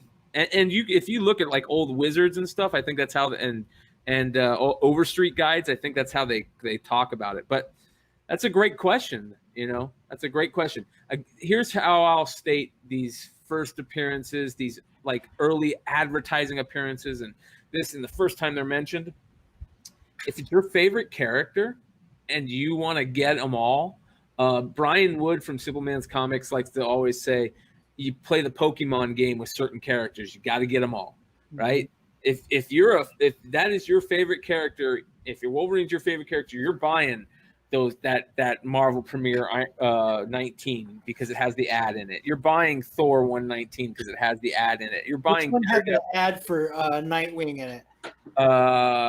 There's a bunch of them. There's a bunch of magazines and stuff. Remember there was one we found. It had a drawing. Yeah, the very first drawing of Nightwing was Comics Collector magazine. But like, if those are your favorite characters, the black suited Spider-Man, that's your favorite character. The symbiote is your favorite character. You're gonna go find those things. Collect what you want to collect, and if people love collecting it, don't fucking give them shit for doing it because they're spending money. They're putting money in the hobby. They're creating the hobby. I get it that you think spec is a lot of people that think spec is a dirty word. There are assholes in every situation in life, but it's bringing excitement to the hobby, no matter what it is, whether it's spec or whether it's this or free comic book day. If it's bringing people in the hobby, you let that happen, man. You let it happen, and that's organic growth. That's a good thing. So, well, and it's part of the excitement too, because you have your own spec, and you go out treasure hunting. You're like, all right, I'm looking for these books. These are my own spec. Nobody said it. I think I got an inside line. And then a year down the road, you're like, oh my God, that paid off. I'm a genius. And it feels good. You're like, absolutely right. There's a great example. Somebody else collects comics. This is a perfect example. This is from that Lucas dude this is from Lucas from Comic Crusaders. He's a reader.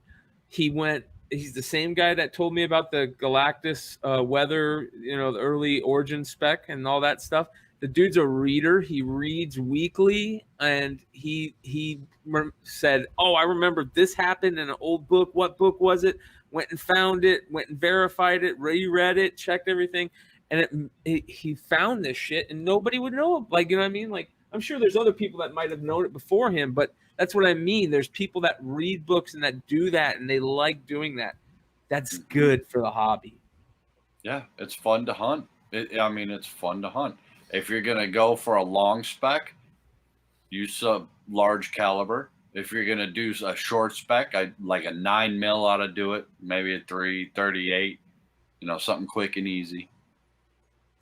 Isn't too heavy. I don't know. Wear full camo, paint your face. I think what burns me so much about that free comic book situation, what we were just talking about, is like, you're not buying from that store. So like my two stores that I primarily shop at are Surprise Comics and Samurai in Glendale.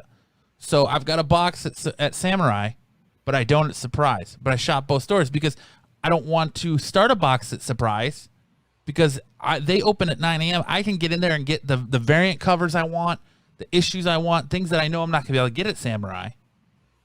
But I don't open a box there because if I don't want to continue getting those books, I don't want them to order that extra stock, counting on me to buy them, and me go, no, sorry, don't want them.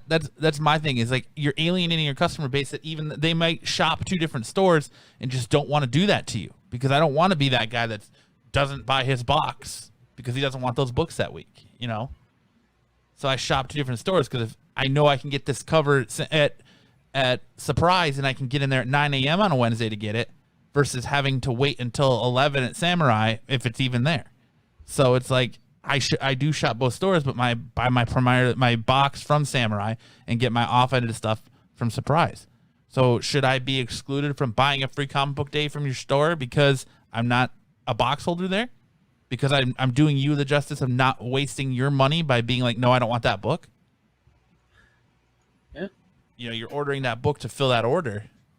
I don't know. That's just how I look at it. Amen. Chuck asked a question. To save the company money. Chuck asked a question in the chat. He says he thinks he found the Star Wars #1 35-cent variant. How do I know it's a reprint or not? And if I can share a picture real quick. So this is a great point. If your Star Wars 35-cent doesn't have a newsstand box like that, it's not it. I thought they said reprint on it. I don't think that I thought the word reprint was on it. No, it's and if it's the 35 cents a diamond, it's not the one. It's got to be the box, 35-cent box, and the newsstand.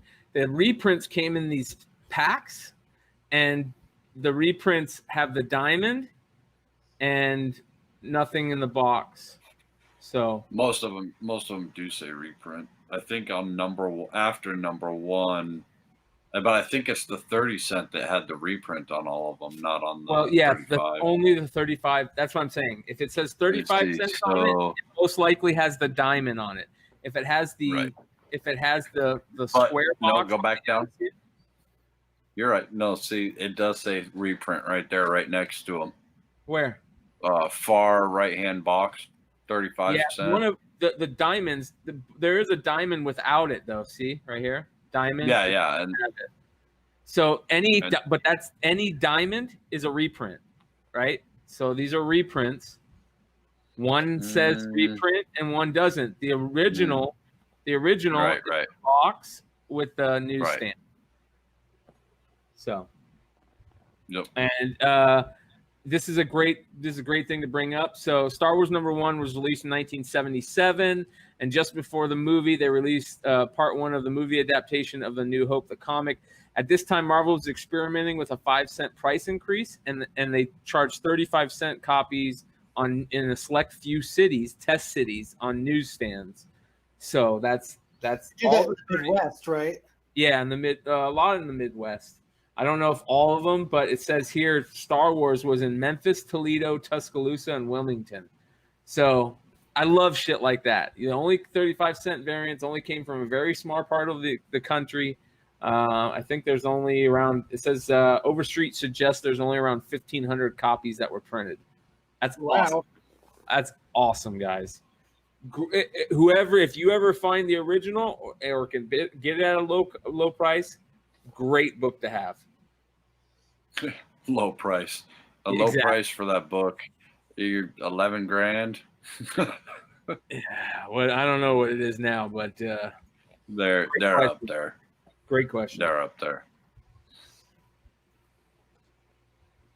And there's 187 of them. There's that 35-cent variant like that on up till 5.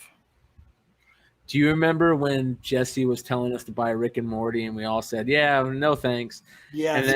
And then Rick and Morty went skyrocketed, and then we found out that Rick and Morty #1 was already like a $500 book, but there was a variant to it, and there was a 1 in 50 variant that they only did like 50 of the copies. And we went and said to Jesse, "Hey, do you know about this book?" He goes, "Yeah, I owned 47 copies at one time. I've sold most of them already." Like 47 out of 50 copies. Because he believed in that so much that he just bought. He went and bought all the fucking Rick and Morty that he could find, because he believed in it so much, and still sold it for cheap to his customers. And that feels so good when you're that spec guy. You're like, this is coming, this is gonna hit, and then it lands, and you buy all those, and it lands, and you're like, I was right.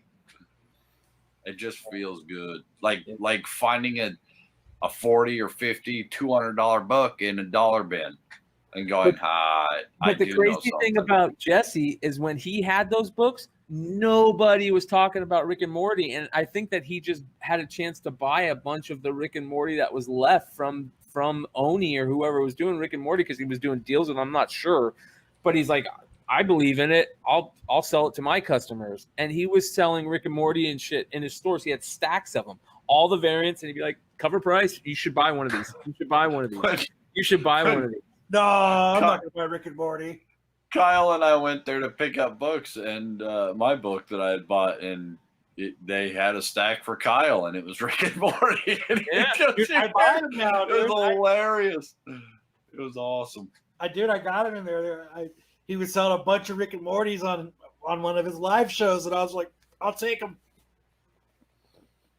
So now I have a stack of them.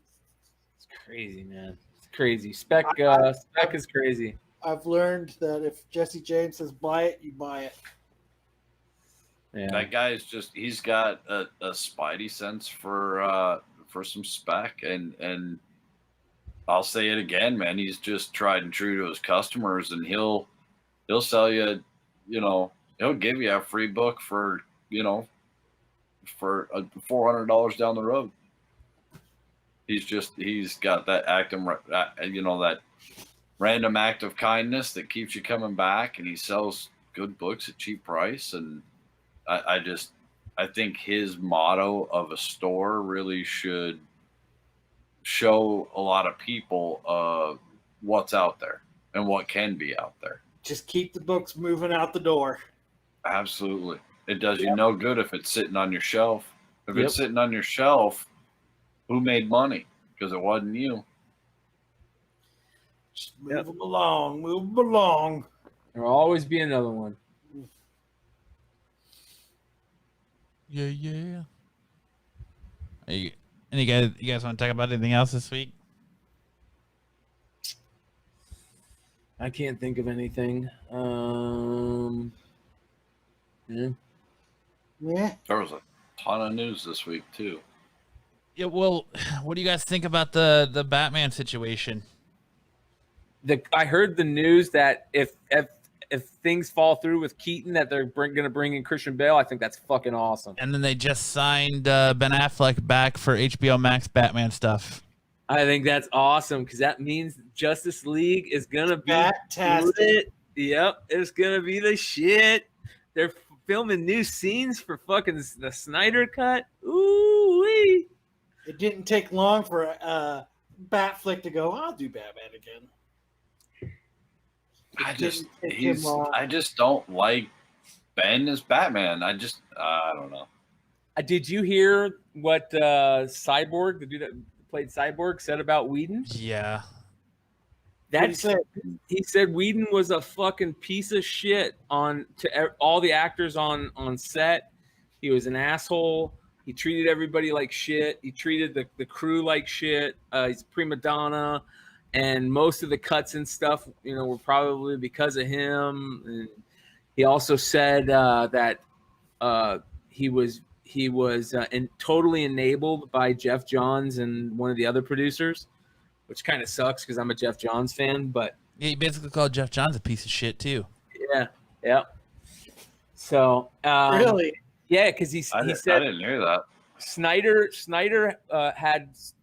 The original Snyder Cut had Cyborg as a big part of the film, and Whedon cut 90% of that shit out. So it's just an actor whining that his parts got cut. Is he? That you have to ask. Is that what it is? Is he whining? I don't know. He played devil's advocate. Could be. Yeah. Well, because he was at San Diego talking about how great Whedon was and and he came out on Twitter and said he was walking back his comments and stuff, and who knows? It's crazy. But yeah, like Marvel bought the rights to Predator and Alien. So you're going to start getting Predator and Alien. You can, start looking forward to Venom versus Predator or Alien or whatever. That's huge because that crossover, everything. Spider-Gwen versus Predator. Yeah, Captain America versus Predator, whatever. You know how it goes. But it's Disney. I mean, they're going to pump out more Alien and Predator movies. Yeah, very true. Chances The alien on fucking Spider-Gwen's face. Jeffrey D. Morgan might be joining season 3 of The Boys. Sorry, Chad, I didn't mean to cut you off again. God damn. No, that's all right, buddy. That's all right. Well, remember, Chad, whose show this is. No, it's just like there's like I don't know what it is. There's like a huge delay in my headphones. I don't know what the fuck it is. It's a huge delay in the brain. Probably. Owning those rights opens a whole huge, like DC at one time had what was it, the Superman on that note, Predator Chad, and Superman Alien, and so now having Marvel having the rights to all that shit, they could totally take and do a whole new run of comic books: Spider-Man versus Predator, Spider-Man versus Alien, Avengers versus Alien, X-Men and Aliens, and so that could really open up a whole giant Avengers. market. And on that note, That could open a huge market of shit. It could be good. It could be bad. Bad, yeah. On that note, fuck you, Kyle. You son of a bitch. Well, and so it's Disney, and they're more child geared. What does that do for a horror story like Predator or Alien? they'll be friends. Yeah, they'll be best friends, and they'll make cakes together. They'll be skipping and having pictures. Do you hear all the news about, well, I don't know if it's news or rumor still, about all the shooting schedules for all the Marvel shit, all the Marvel live action stuff that they're filming? I haven't. Did you guys hear that? Well, and all I heard was that the new trailer dropped for Black Widow, the last one. Yeah, Black But I Widow. didn't hear. On that any of note- any of the shooting schedule. I just think at this point, theaters are dead, and just give release this stuff online.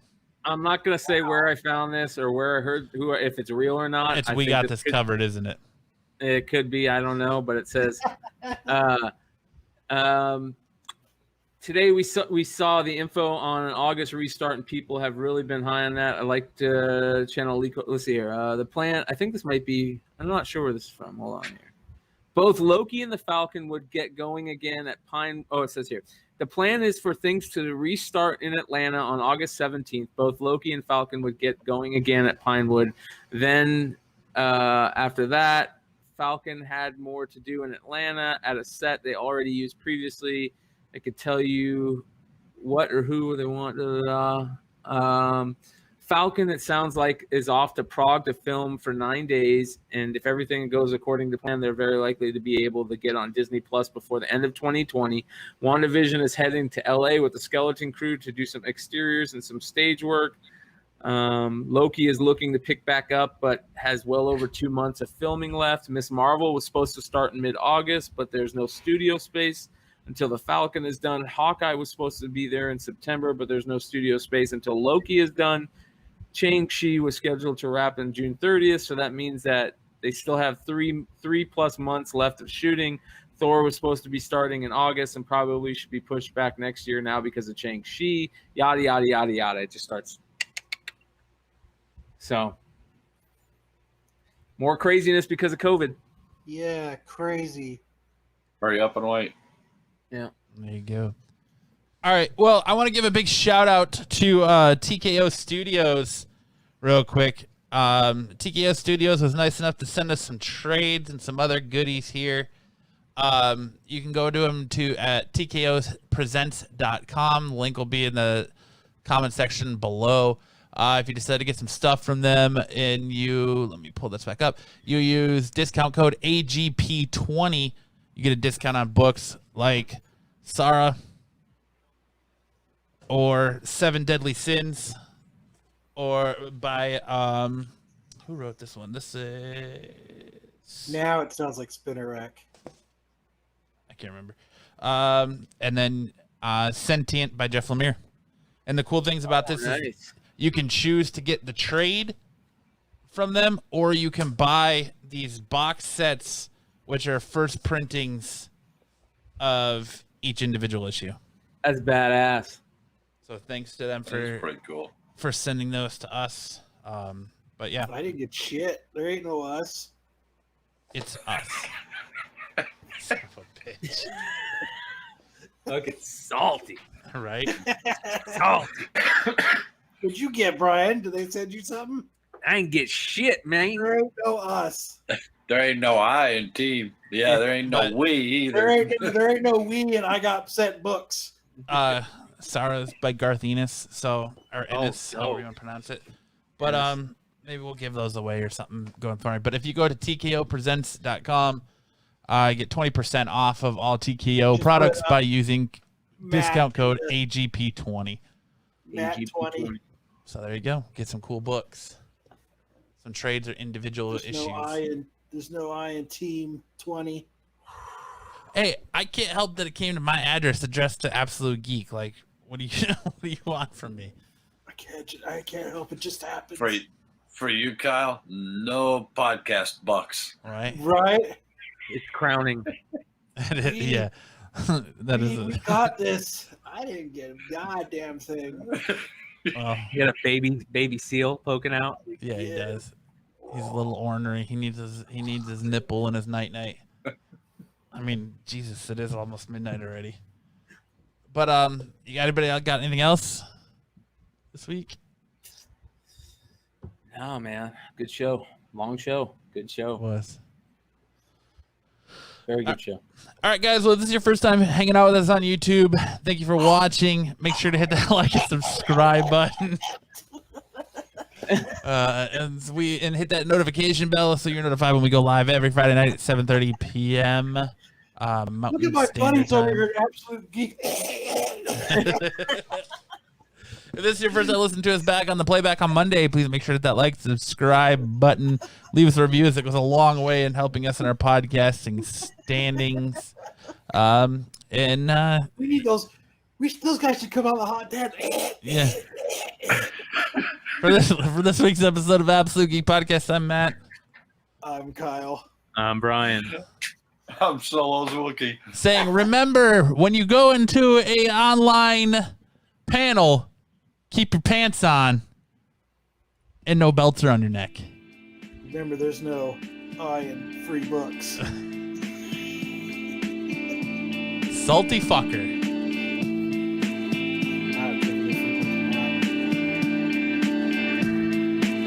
Then we're out.